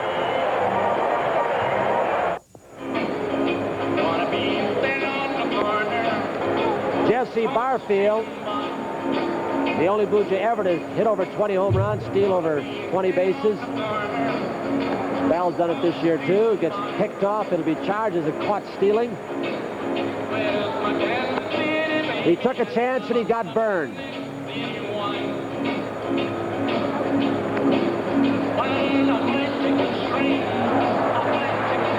The 7th inning stretch song in Toronto is "Okay Blue Jays, Let's Play Ball." Here in Kansas City, it's Wilbert Harrison's "Going to Kansas City." Kansas City, Here I Come has not been a happy tune so far for Toronto. They dropped game 3 and they trail here 1-0. Steve apparently elbow stiffening up. I wonder if Steve would have come out for this inning, or not that it were the last 3 hitters in the lineup. Balboni struck out twice, then Sundberg and Biancalana. Try and get one more inning in. Hope they can come back. You can still get the win. Might have been the middle of the batting order. It might have been a different story. Ball 1 to Balboni in the bottom of the 7th.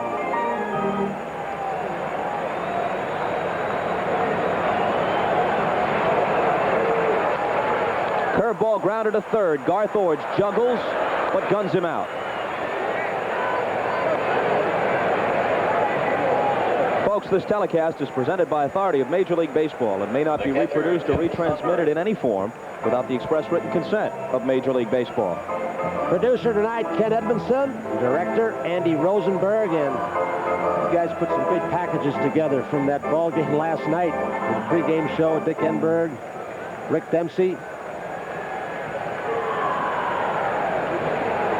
Sundberg's 0 for 2.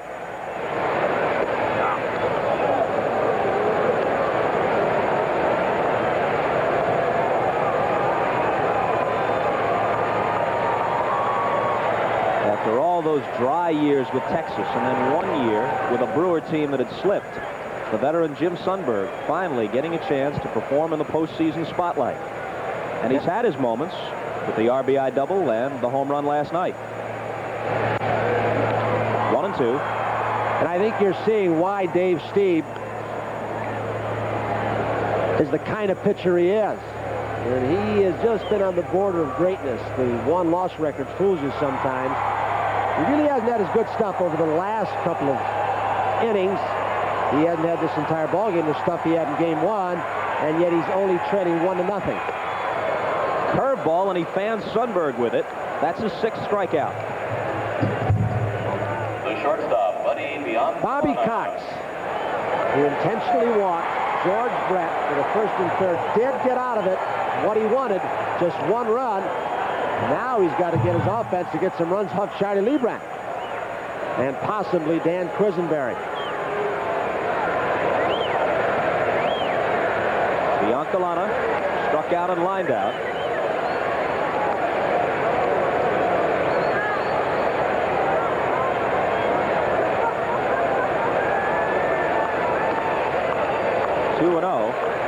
They're trying to cut Biancalana's strikeouts down. Struck out once, lined hard to short, but they feel from the left side, if he could just hit the ball on the left side by that 3rd baseman, he could be a productive hitter out of the 9 spot. And on this turf, he just gets his bat on the ball. He'll drive some by that guy at 3rd, Ordge in this case. 3-1. Got some action now, once again in the Toronto bullpen. Steve upset at himself.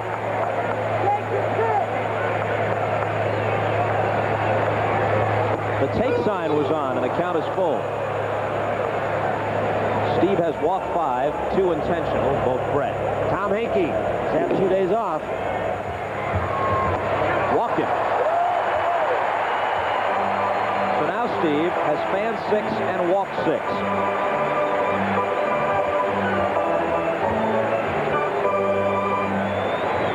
Dropped down a little bit, not throw the ball that hard, but now he's gone to more control than anything else. Al Widmar, pitching coach, down to the bullpen to check to see how Henke is.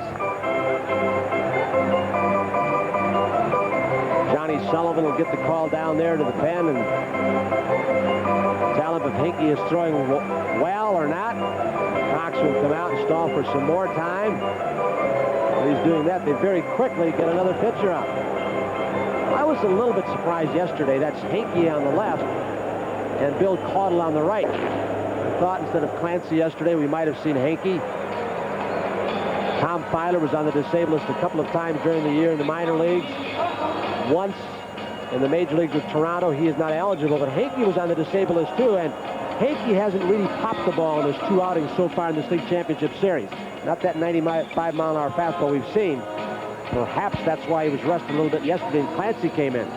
I asked the pitching coach, Al Widmar, Gary Blaylock, George Brett in the foreground, George Orta walking toward the camera, and of course Dick Hauser over near the wall. I asked Al Whitmore, the pitching coach, why they brought in Clancy with the score tied in an inning that began with Brett, who not only obviously was hot, but had owned Clancy throughout his career.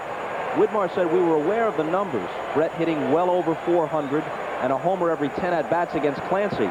But Clancy never faced Brett this year, and we feel he's a different pitcher now, different repertoire.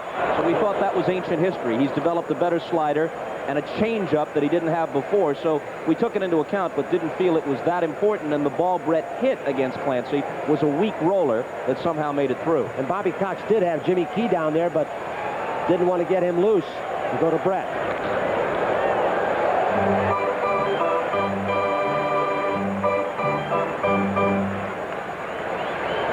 Steve does so much to help himself. Hold runners, feel his position.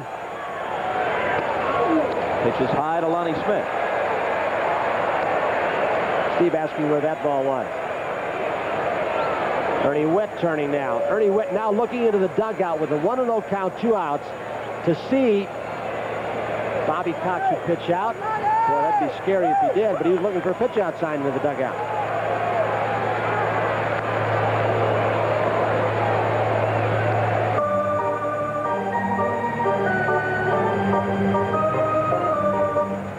Biancalana drew a 2-out walk.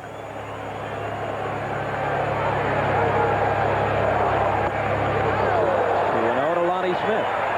Biancalana hasn't spent that much time in the major leagues to judge whether he's a base stealer. He did have 18 one year in the minor leagues, 17 another. So he's not a Blazer.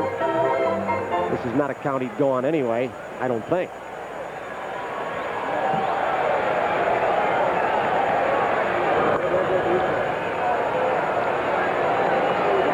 Steve taking more time. When he starts throwing over, walking around the mound, throwing balls back to the umpire. 3-0. He's already walked Lonnie Smith twice. When he starts doing this kind of stuff, there's Willie Wilson on deck if Smith keeps it going. This is when his teammates get a little bit upset with him. They get flat-footed. Boy, he didn't throw that ball at all. Of course, it was 3-0, and he's saying, here, batting practice fastball, he couldn't hit with that either. The Royals have only 2 hits off Steve. Wilson has both of them, and Willie is coming up now. The center fielder, Willie Wilson. 7 walks given up by Dave Steve. Hakey on the left, Caudle on the right. 2 of those intentional, of course, to George Brett. But when you give up 7 walks, you think there'd be more runs scored against Steve. He's going to be taken out. Bobby Cox was just trying to grab some time for Hakey or Caudle to get more pitches. And immediately the PA system chimes in with Elvis's "I'm all shook up."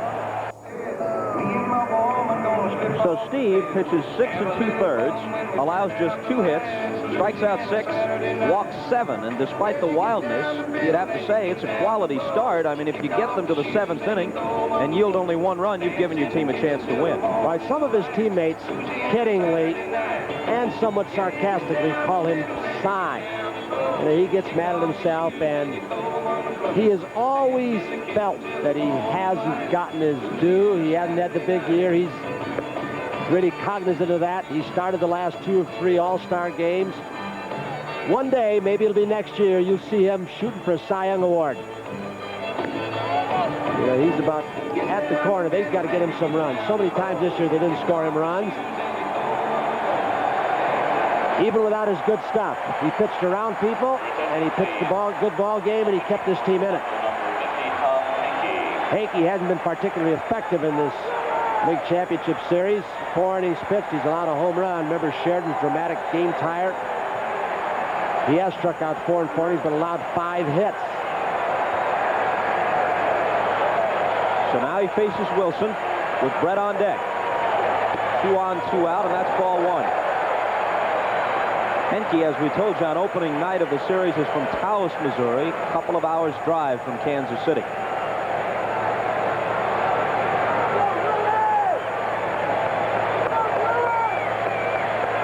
Biancalana at second, Lonnie Smith at first. In the air to center field. Mosby coming in, and he's there. So Henke gets them out of the inning, keeps it a 1-0 game. And as we move to the 8th, Upshaw, Orge, and Witt are the scheduled hitters for Bobby Cox.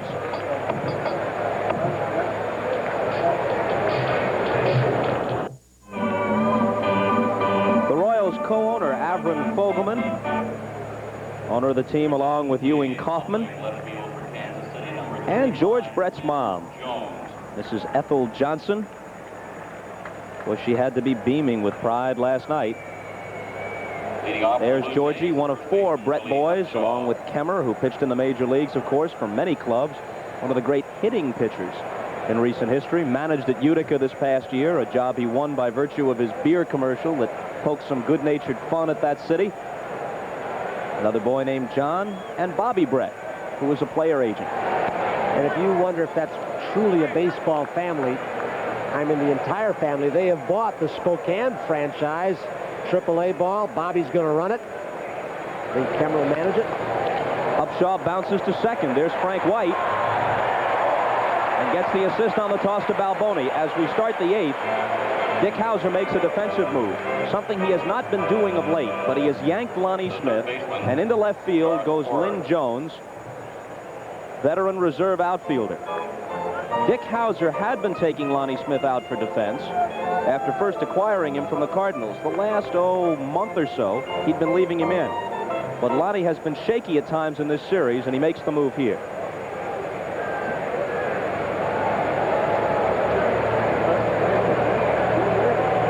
There's Lonnie Smith.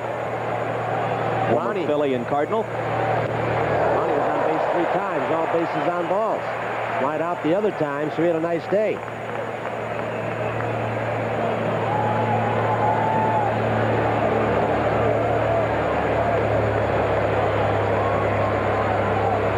Pitch to Garth Orge. Little soft one hit out toward Lynn Jones, and he gets his first chance.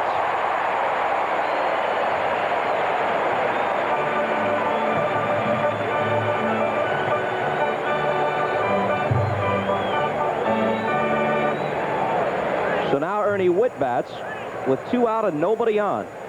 Top half of the 8th, and Lee Brandt nursing that 1-0 lead. Witt being called back. And it looks like Cecil Fielder. Man who is platooned. Man who was platooned at first base with Willie Upshaw near the end of the season, even though Upshaw was over the side pole. That happened a little bit later on.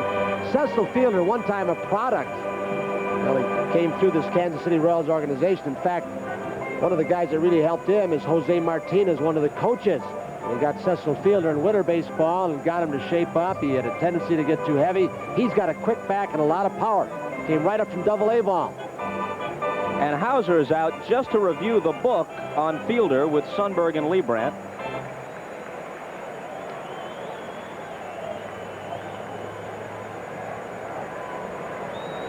Lee May, who had a lot of 100 RBI years in the major leagues and a lot in the 90s. Number 23. Most teams try to jam Fielder. Don't let him get his arms extended. He's got a very short stroke, power to right, center, and left field. First pitch to him outside for a ball. Lee May, of course, one of the Kansas City coaches, works with the hitters.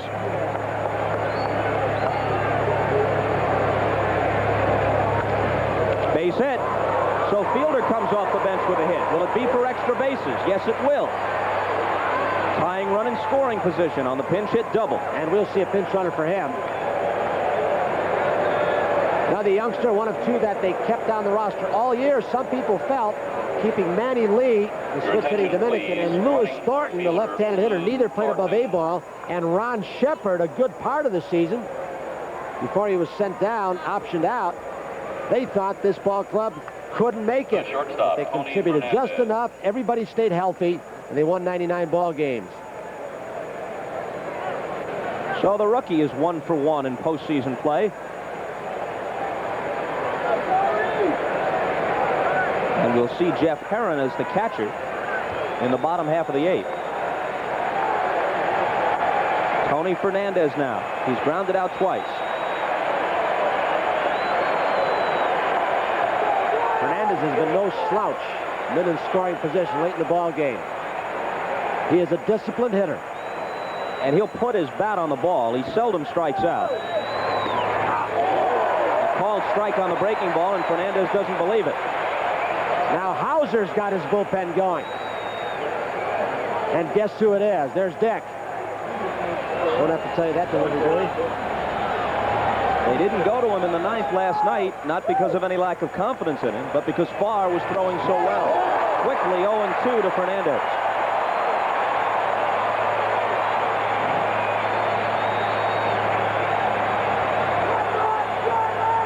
Toronto has not had many chances. The big one came in the 2nd.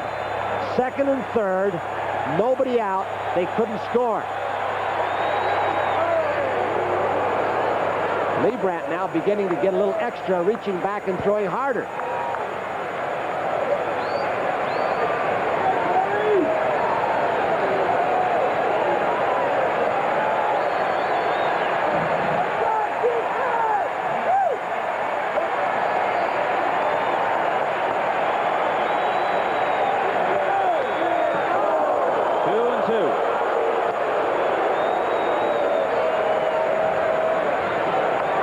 Fernandez is not a free swinger like Damaso Garcia and George Bell, his compadres from the Dominican.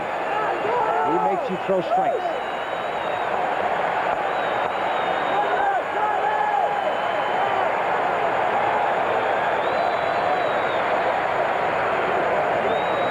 Willie Wilson playing very shallow in center field toward right center. Sheridan very shallow in right. Look at the gap in left center. Lynn Jones playing deeply in left. And the chant is Charlie, Charlie, trying to spur Leibrandt on.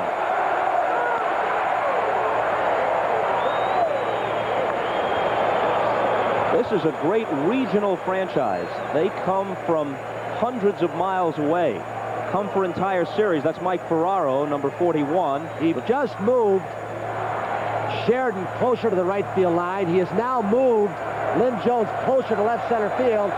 Apparently they're going to stick with fast up, pitch him away, play him away. They think Leibrandt's got enough left to go hard stop. Or is it a decoy? Will he pull the string? I would doubt it. Balboni. Leibrandt covers, and they're out of the inning. Can he pitch? Wow.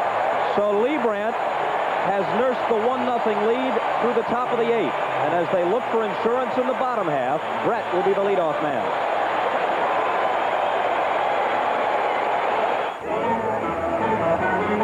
A crowd of better than 41,000 at Royal Stadium, which means that about 1,000 folks are here in standing room locations. I started to mention about what a great regional franchise it is. That's one of the reasons why they continue to use artificial surface here. It's only a baseball park, so you might say they could go to natural grass, and the traditionalists, you and I included, Tony, would prefer it. But they have to take into account the fact that many people come from hundreds of miles away to see Royals games, come for 2 or 3 games, and they've got to minimize the rainouts. They don't want to turn those folks away and alienate them, and that's one of the reasons why they go with the artificial turf. And many of these folks come to see this man. Some of them according him a standing ovation. The one time he got to swing the bat, he hit the ball sharply to Fernandez at short into a force out. He was walked intentionally the other 2 times. Ball 1 from Henke. Jim Sundberg put it this way. He said, sometimes when you watch a player as a member of the opposition and then get to become his teammate, you're disappointed because day in, day out, you notice little flaws. With Brett, it was just the opposite. He's even better than I thought he was. Henke struck George out in the 10th inning of game number 2 through a fastball and 2 hellacious forkballs.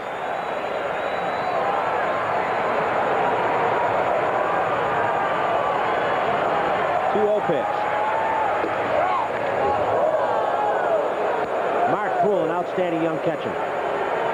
Good thrower coming back from rotator cuff surgery. They needed him. I mean, Jeff Herron, excuse me. Mark Poole was the catcher at AAA ball for a while. He was another great catching prospect.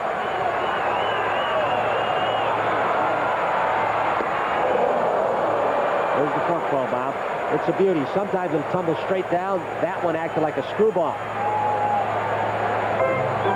So the battery now, Henke and Herron, with Witt having been hit for.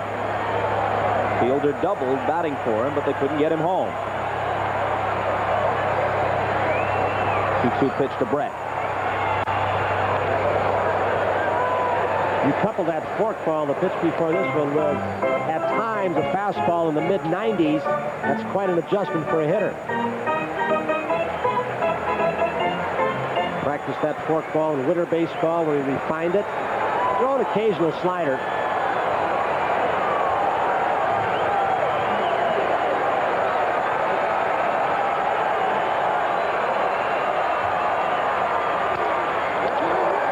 Upshaw. Henke covers, and Upshaw robs Brett. Does he ever hit a ball in the bad part of the bat? If not for Willie Upshaw. Willie Upshaw's there pretty much for a reason, not just because he deserves to be. He was here for so long, but Bobby Cox felt they were going to be all close, low-scoring ball games, and he wanted his defense in there too, even with the left-hander starting. Nice play, robbing George Brett. Flashing back a few seconds, there's George's mom. She thought it was a hit, but Willie Upshaw did her boy wrong.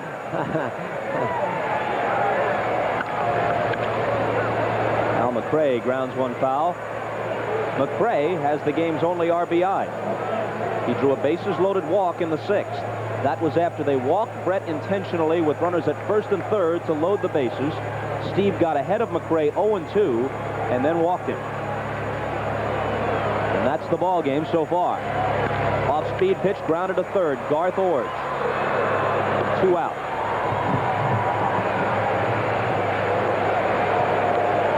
A reminder again, tomorrow's lineup, and what a sports day on NBC. It starts with NFL 85. Bill McAtee will host tomorrow. Joe Cribbs will be one of the guests. He has just signed with the Bills. It'll be a couple of weeks before he suits up, but he's back in the NFL. Larry King also has a big baseball story to go along with the football notes. And then the American League's Game 5 late in the afternoon, and the evening contest Game 4 in the National League from Busch Stadium. That's the third time you've talked about Larry King's baseball scoop. There's no further hint. Do you know? Now, if I say I do, then everybody will be mad at me for not sharing it right now. Trust me, watch NFL 85 tomorrow. They told me he had a big story. I am merely the faithful servant carrying the message. And I won't shoot the messenger.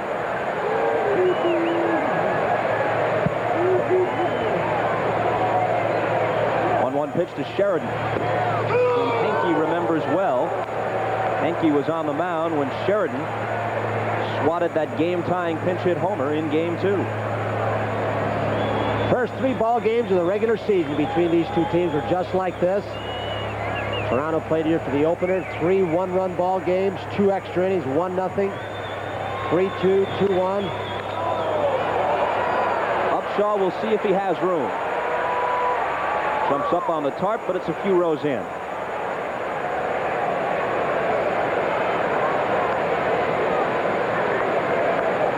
Henke throws hard, but some people said before he came up with the forkball, and he had a little slider all along, that his fastball was straight.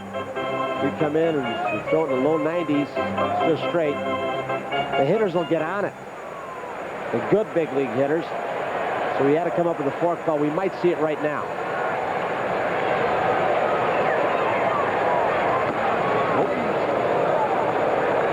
In the top half of the 9th, it's the top of the order for Toronto. Garcia, Mosby, and Bell. Henke trying to keep them close.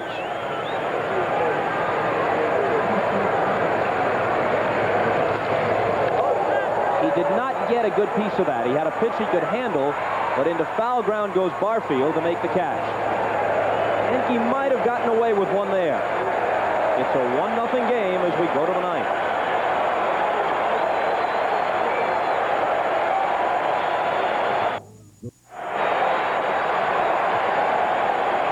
outs from tying the series. The only exception to that string of one-run victories for the Royals, Game 2 of this series, which they lost 6-5 in 10 innings. The last 6 games Kansas City has won, regular season and last night in the playoffs, have included home runs by George Brett. They hope they can win this one without a round tripper from their main man. They feel Charlie Leibrandt still has enough on his fastball. He's gone 2-0, but they've still got the outfield. They're going to make Garcia, it appears, hit the ball the other way.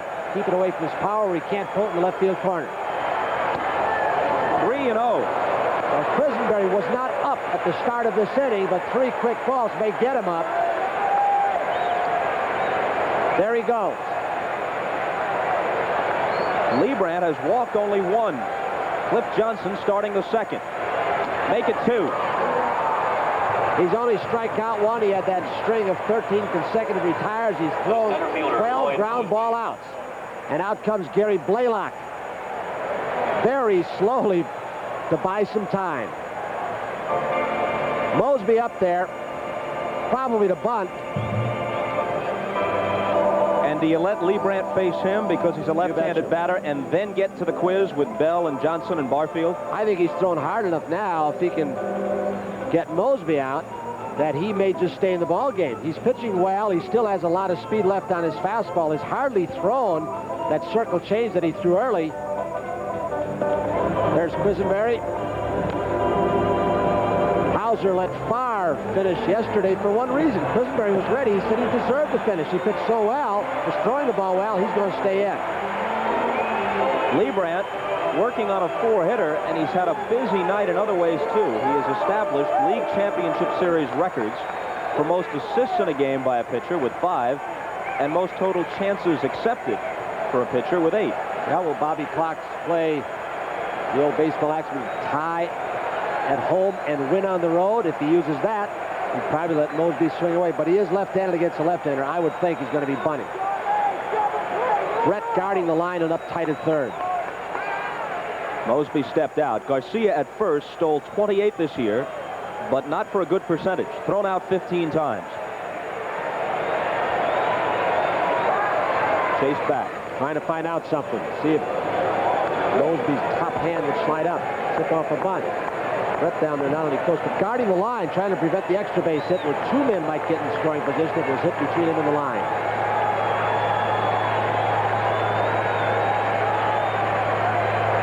Swinging away and taking a strike, but no sign of the bunt. So Bobby Cox, with that pitch anyway, holding true to form. He sacrificed just 21 times during the entire regular season 161 ball games. That was lowest in the major leagues. He trusts in his sluggers. Mosby doesn't pull the ball well, especially off hard stuff like Leibrandt's been throwing, so it'd be tough to him to take advantage if he tries to pull the ball at the gap between Balboni and White.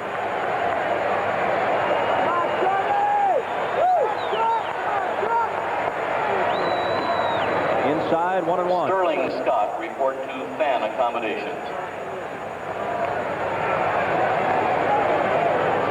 If you like the pitcher's duel, you're enjoying the heck out of this one. There's Jimmy Williams.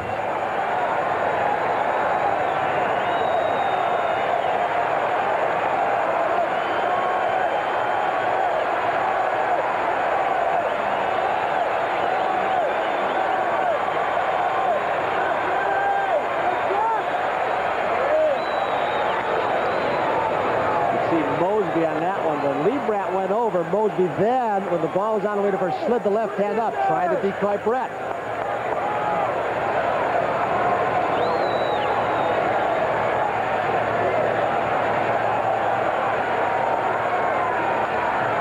Base hit over White, and it might get into the gap. This game is going to be tied. Jimmy Williams is waving Garcia home. Mosby stops at second. A 1-1 ball game.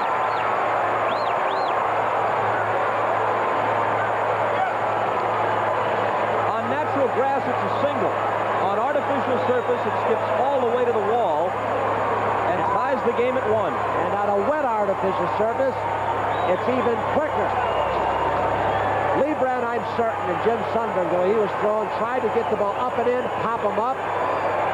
have him swing through. He got the ball down where Mosby likes to go after the pitch, and will bring out Dick Hauser.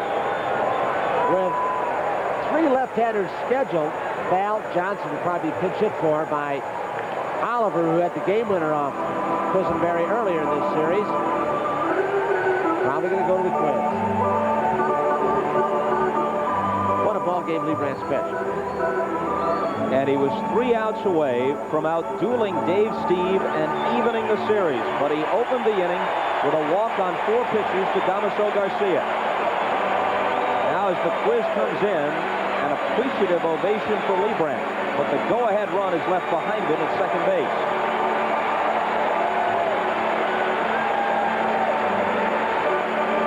He knows all about pitching well enough to win in League Championship Series play. He lost a 1-0 game in Game 3 last year to Detroit. We'll be right back.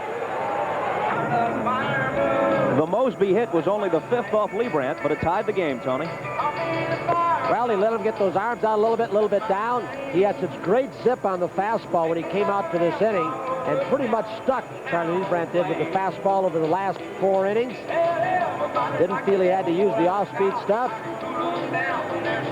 Probably wanted to get it in a little bit more.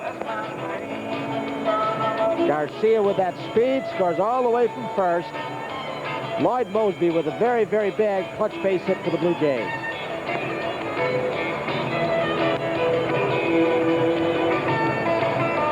He loves it. He loves the spotlight. Lloyd Mosby, as we look at Garcia, Lewis Thornton behind him. Lloyd Mosby grew up in that Oakland Bay area. For a while, people said of him that he didn't know whether he wanted to be Reggie Jackson or Ricky Henderson. His comment was very simple. I can be a combination of both and excel all of their deeds. He's a very cocky young man.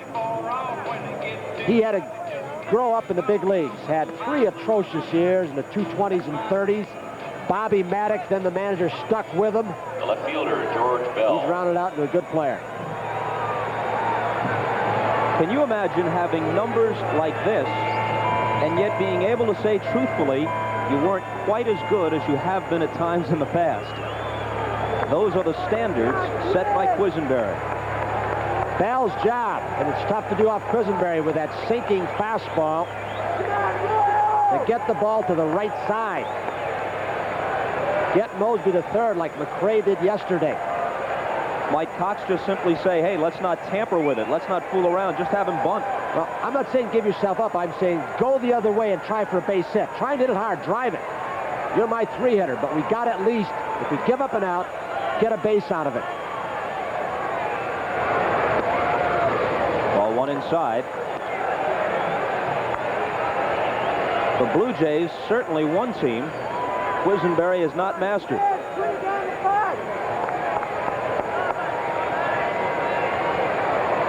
Al Oliver has moved into the on-deck circle. Swing and a miss for strike 1. Oliver will bat for Cliff Johnson, and it was Oliver who got the game-winning hit off Quisenberry in the 10th in Game 2. Bell trying to go the opposite way, but you can see how that fastball keeps following the right-hander in. Quisenberry trying to get him to top the ball to the left side.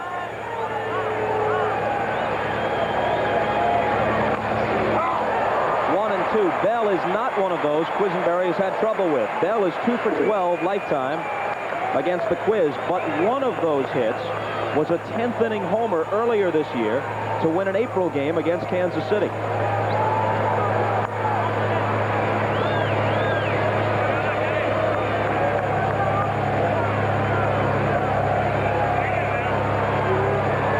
He's 0 for 3 on the night. Giving each of the outfielders a chance with 3 flyouts. 1-2 pitch. Ooh, it didn't miss by much. Now you might notice for Quisenberry, Sundberg moved outside. He didn't do that for Lee Brandt, so he's catching Quisenberry the way he wants to be caught.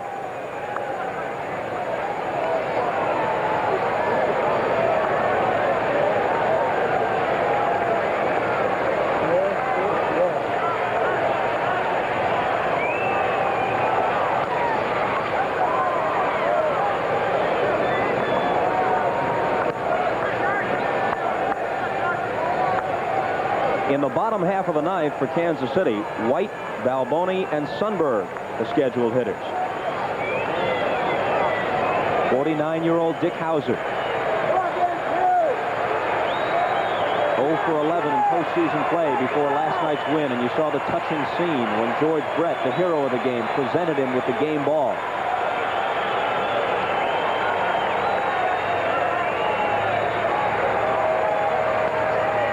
There's nothing Bell can do with that pitch except hit it foul.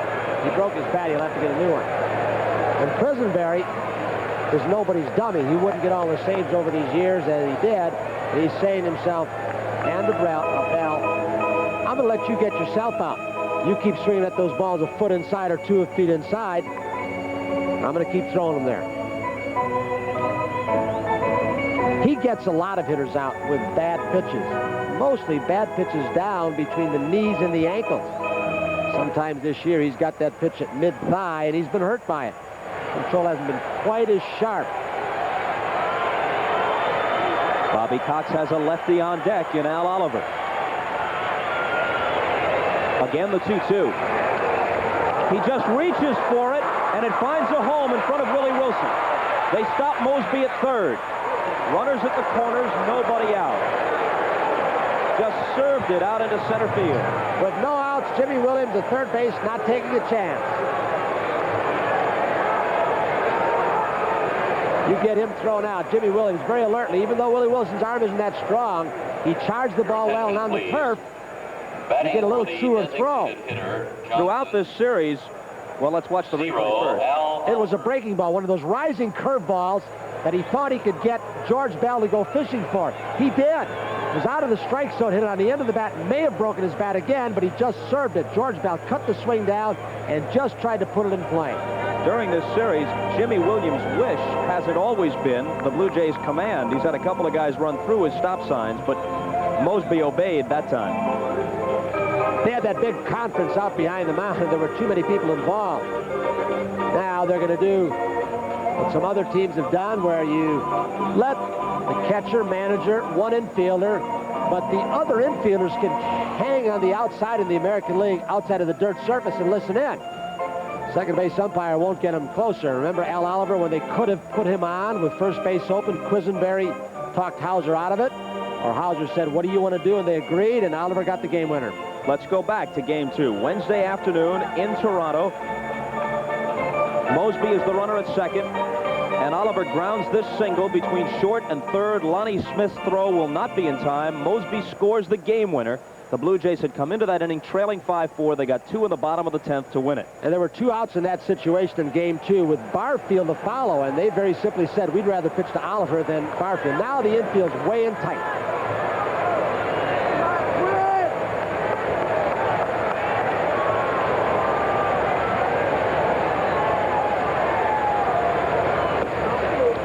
Ball 1.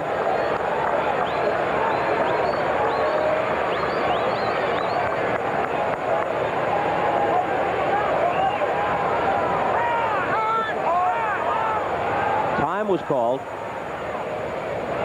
3 hitters ago, before Garcia walked, Mosby doubled, Bell singled. It looked like Leibrandt very powerfully, with great control and off-speed stuff, was going to have a win. It would be tied up.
In the brown sweater.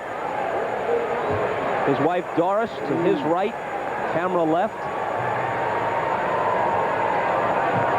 Thinking about a 3-1 lead in the series. Barfield's 2 for 3, and those Blue Jays are chirping now.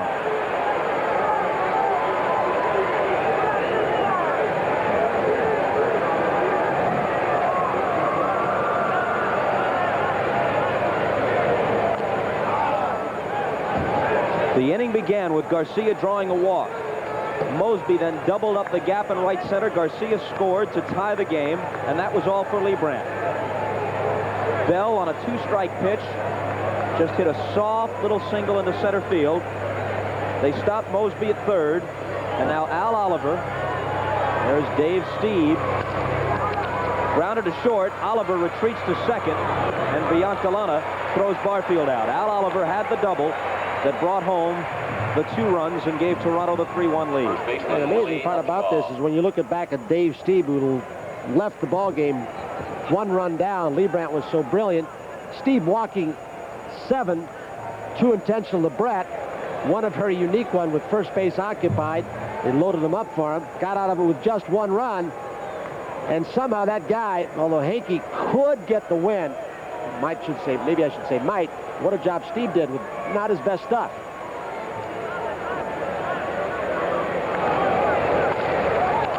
Upshaw drives it to left field. Ling Jones is there. Oliver back to second with 2 out.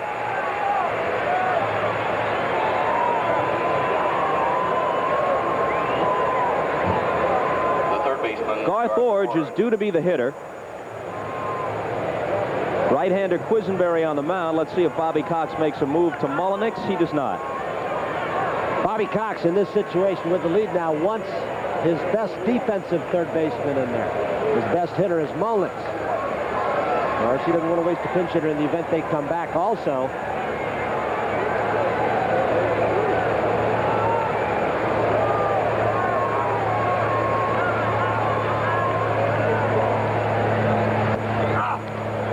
Strike 1 to Garth Orge, who's 0 for 3. It seemed to happen in such a big hurry, too, didn't it? The ball Oliver hit was not exactly crushed, but he put it in a good spot. Down the right field line for 2 runs. In comes Biancalana. That's all for Orge. But Toronto dramatically scores 3 times, and for the 2nd time in the series, Al Oliver comes through against Quisenberry. We'll be back.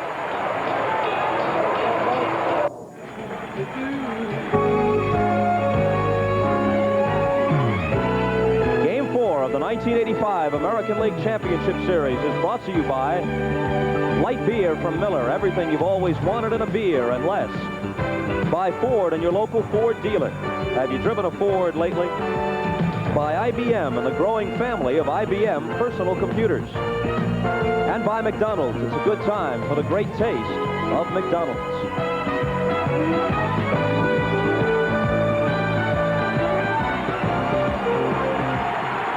Al Oliver knows where that camera is.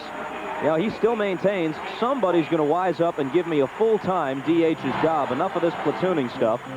And certainly Dan Quisenberry could testify on his behalf. He's heard him twice. Will Hauser be second guessed? How can he be?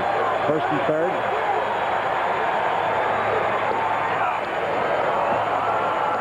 Strike 1 to White. If he gets on, Balboni, who hit 36 home runs, would be the tying run at the plate. You know, if he had the luxury of a left-hander in the bullpen, you might say, hey, bring him in, even though it's the Quiz. But then Bobby Cox wouldn't have let Oliver hit anyway if he had the luxury of a left-hander. I'm not saying he should be second guessed. I was merely letting you express your expert opinion that he should not be. All right.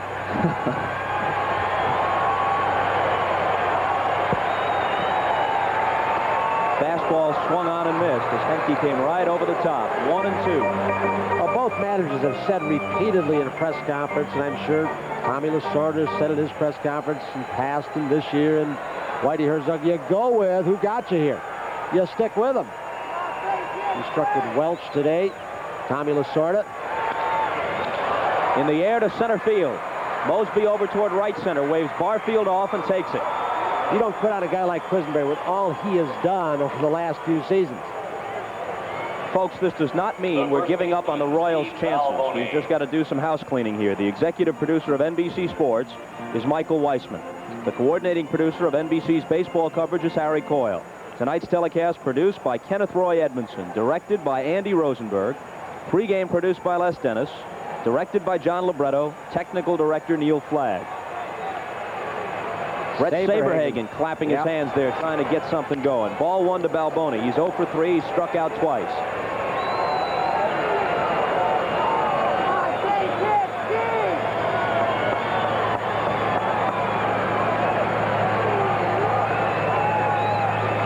Sundberg next.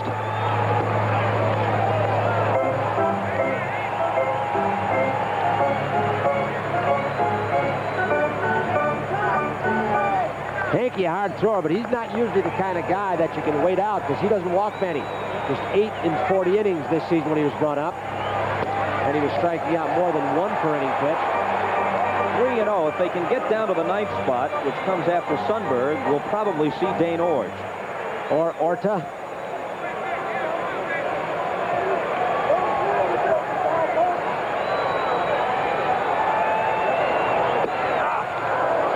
Taking all the way, it's 3-1. What a sweet game Charlie Leibrandt pitched. And it looked like he'd emerged the hero. And the series would be knotted at 2. Until the Blue Jays struck 3 times in the top of the 9th. Ball 4. Tying run comes to the plate. Well, in that 6th inning, the Royals had Steve on the rope. Bases loaded, nobody out. McRae walked the only run at that point home. And then shared an infield pop-up. White grounded into a double play. They came away with just 1, which worked for Bobby Cox when he walked Brett with runners on 1st and 3rd to load him up. That was a great piece of strategy. If it stands up, it's going to be one of the greatest pieces of strategy in league championship history or postseason play. Although it didn't look so good when Steve walked McRae immediately afterward to force in the run. His thought was simple. He didn't think that obviously Steve would walk a guy in, but he said, if we can get out of this with just 1, instead of a few that Brett might drive in, and he did. You got to have a little luck involved in that. Orta's going to bat for Sundberg. George Orta. And unless a double play ends the game, probably Orge for Biancalana next, although the on-deck circle is at present empty. If Balboni was the tying or leading run, he probably would be taken out for a pinch runner. But the bench is not that strong for Dick Hauser. Former Blue Jay George Orta takes a strike. Thing about it, though, he is going to probably pinch hit for Biancalana anyway, so if he's going to pinch hit for him, which he will if he gets up, he might as well put Concepcion in the first base for Balboni, so I think he may be overlooking this. Puts him in, he may be able to beat something out, tear somebody up down at second base, because he's going to be in the ball game for the pinch hitter.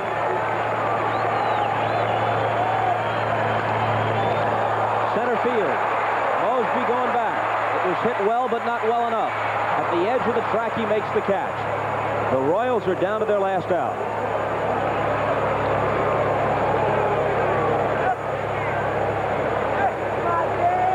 Cox going to the master lineup card, looking what Hauser's got left. He will send Dane Orge up. Balboni will stay at first base as a runner.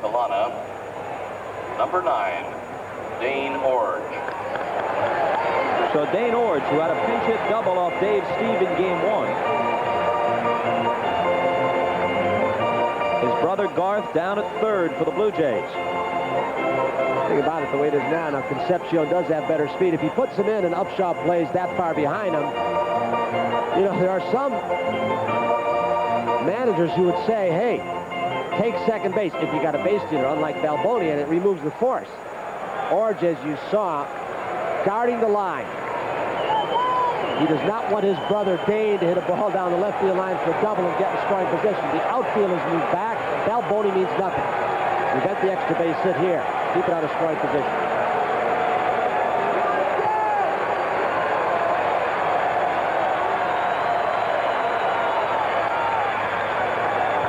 Strike 1 on the foul ball. Dane Orge, as you saw, had 1 homer during the regular season. He had 130 at-bats. He's got that doubles power in the gap, left and right center field.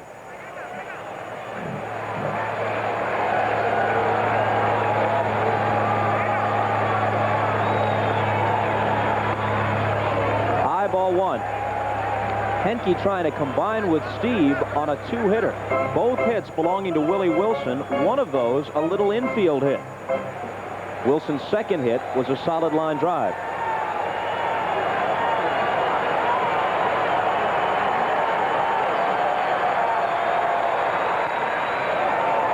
Two and one.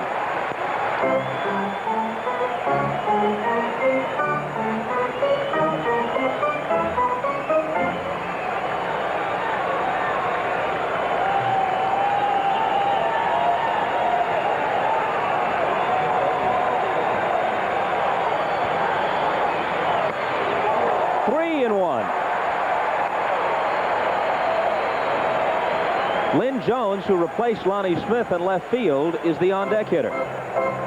On deck, there's one left-handed hitter left for Dick Hauser, Jamie Quirk. He's also got John Wathan, Motley, Pryor, and Concepcion from the right side. Ferraro now, conference on the 3-1 count. Orge not sure if he got the take side or the swing away.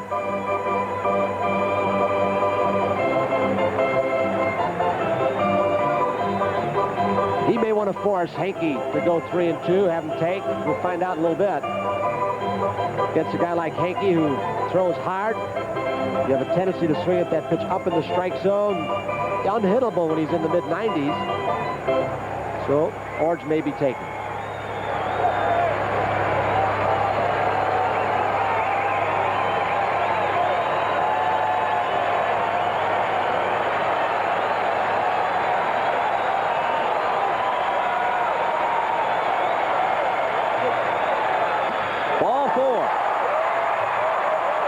So a pair of walks in the inning. And now perhaps Concepcion will run for Orge. In any case, Lynn Jones is going back. You'll get a pinch hitter. Cox is coming to the mound. Two right-handers in the bullpen. Bill Connell on the right, Jim Acker on the left. Jamie Quirk is going to be the pinch hitter, left-handed batter. The last one Hauser has left, as Tony told you.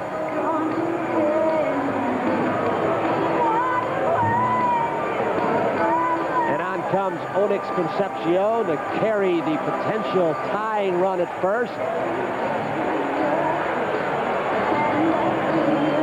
So that's the part of the strategy that Hauser had in mind when he didn't pinch run for Balboni early.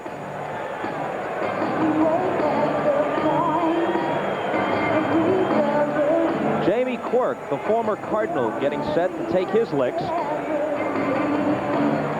You may recall the dramatic homer he hit while a member of the Cleveland Indians in the last week of the season off Ron Davis to help spoil Minnesota's pennant hopes last year.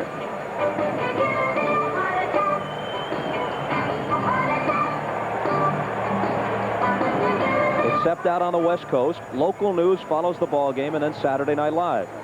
During the regular season, only Milwaukee had a worse pinch-hitting batting average than the Kansas City Royals. The Royals second from the bottom of the American League. Tito Gaston now alerting the outfield. They've got the book and the scouting report compiled right in the dugout as far as how Quirk hits, where they want to play him, how they want to pitch him.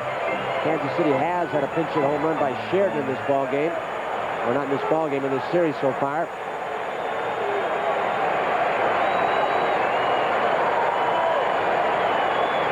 Quirk played in the championship series for Kansas City back in 1976 against the Yankees. He was 1 for 7. Had a triple and 2 RBIs.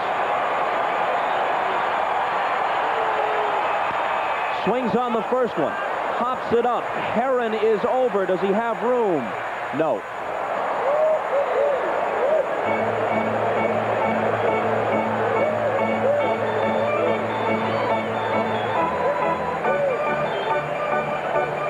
Cox scratches off another one.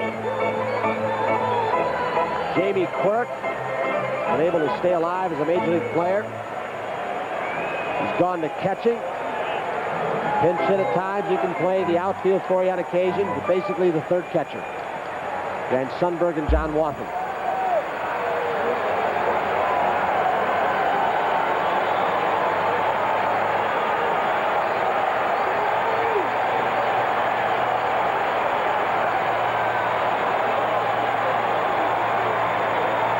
Two on, two out.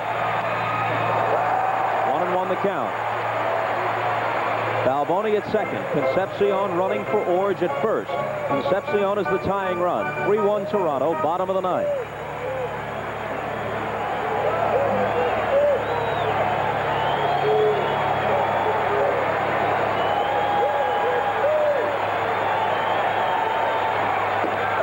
Swing and a miss, strike two. You go after that pitch upstairs, you can forget it.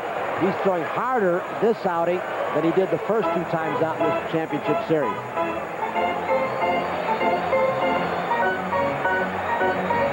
They appear to be calling the pitches from the bench. The youngster Jeff Herron, who came up from A-ball, keeps looking over, so perhaps Al Woodmar or Bobby Cox are telling him what to call. Will he go with a fork ball or stick with a fastball? I believe he's going to go with smoke.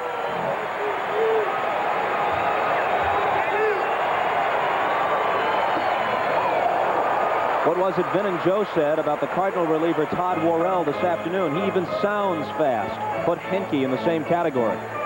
He makes that mitt pop. An arm that got away, another one from the Texas Rangers organization. Pitching supplier to the major leagues, the Texas Rangers.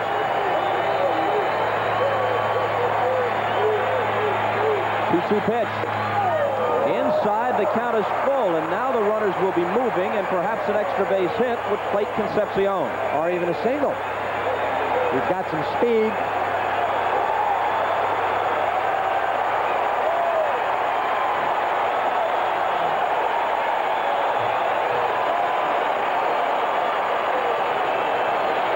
And here comes, in his first full season in the major leagues, a man who's become the team leader. 23-year-old Tony Fernandez saying, don't you dare let up. He gave a little balling out. You talk about a good all-around player, offensive and defensively. You throw in leadership qualities, you've got something.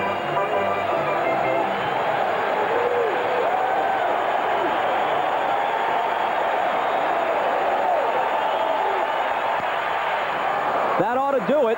Fernandez backs up. Says, I'll take it, boys. And he does. With 3 in the ninth. The Blue Jays have pushed the Royals to the brink of elimination. One of the heroes, Al Oliver. Another, Dave Steve. And a Missouri boy, Tom Henke, comes home from Taos, Missouri. And he picks up a win. A very disconsolate Royals. They looked like they had a win for Lee Brandt, who was just brilliant. But not good enough. As we mentioned last night, now that the League Championship Series has gone to best of 7 for the first time instead of best of 5, the relevant history has to do with the World Series and that best of 7 format. If you're a Royals fan, you may be wondering, how often has a team overcome a 3-1 deficit in World Series play? It's happened 4 times. Before we tell you about that, we'll tell you that tonight's NBC Light Beer from Miller Player of the Game Award will be split 3 ways. Dave Steve, who pitched very well, Tom Henke, who finished it and got the win, and Al Oliver, the sage old veteran who provided the margin of difference with that big double. So Light Beer from Miller is happy to present a check for $1,000 in the name of all 3 to help fight multiple sclerosis. And Charlie Lee Brandt certainly pitched well enough to possibly claim that award himself, and more importantly, from Kansas City's point of view, well enough to even the series. Just an inning away from a 1-0 victory, and he couldn't quite close it. Pat Gillick went out. He's the architect and got some of these veterans, and they paid off tonight. The Pirates overcame a 3-1 deficit against the Senators in 1925. The Yankees against Milwaukee in 58. The Tigers against the Cards in 68. The Pirates against the Orioles in 79. That's what the Royals have to try to do. Don't forget tomorrow, an exciting sports day on NBC. NFL 85 at 12:30, followed by a full slate of football. We'll be back here at 4:30 Eastern, National League Game 4, 8 o'clock Eastern time, all tomorrow on NBC. So long for now.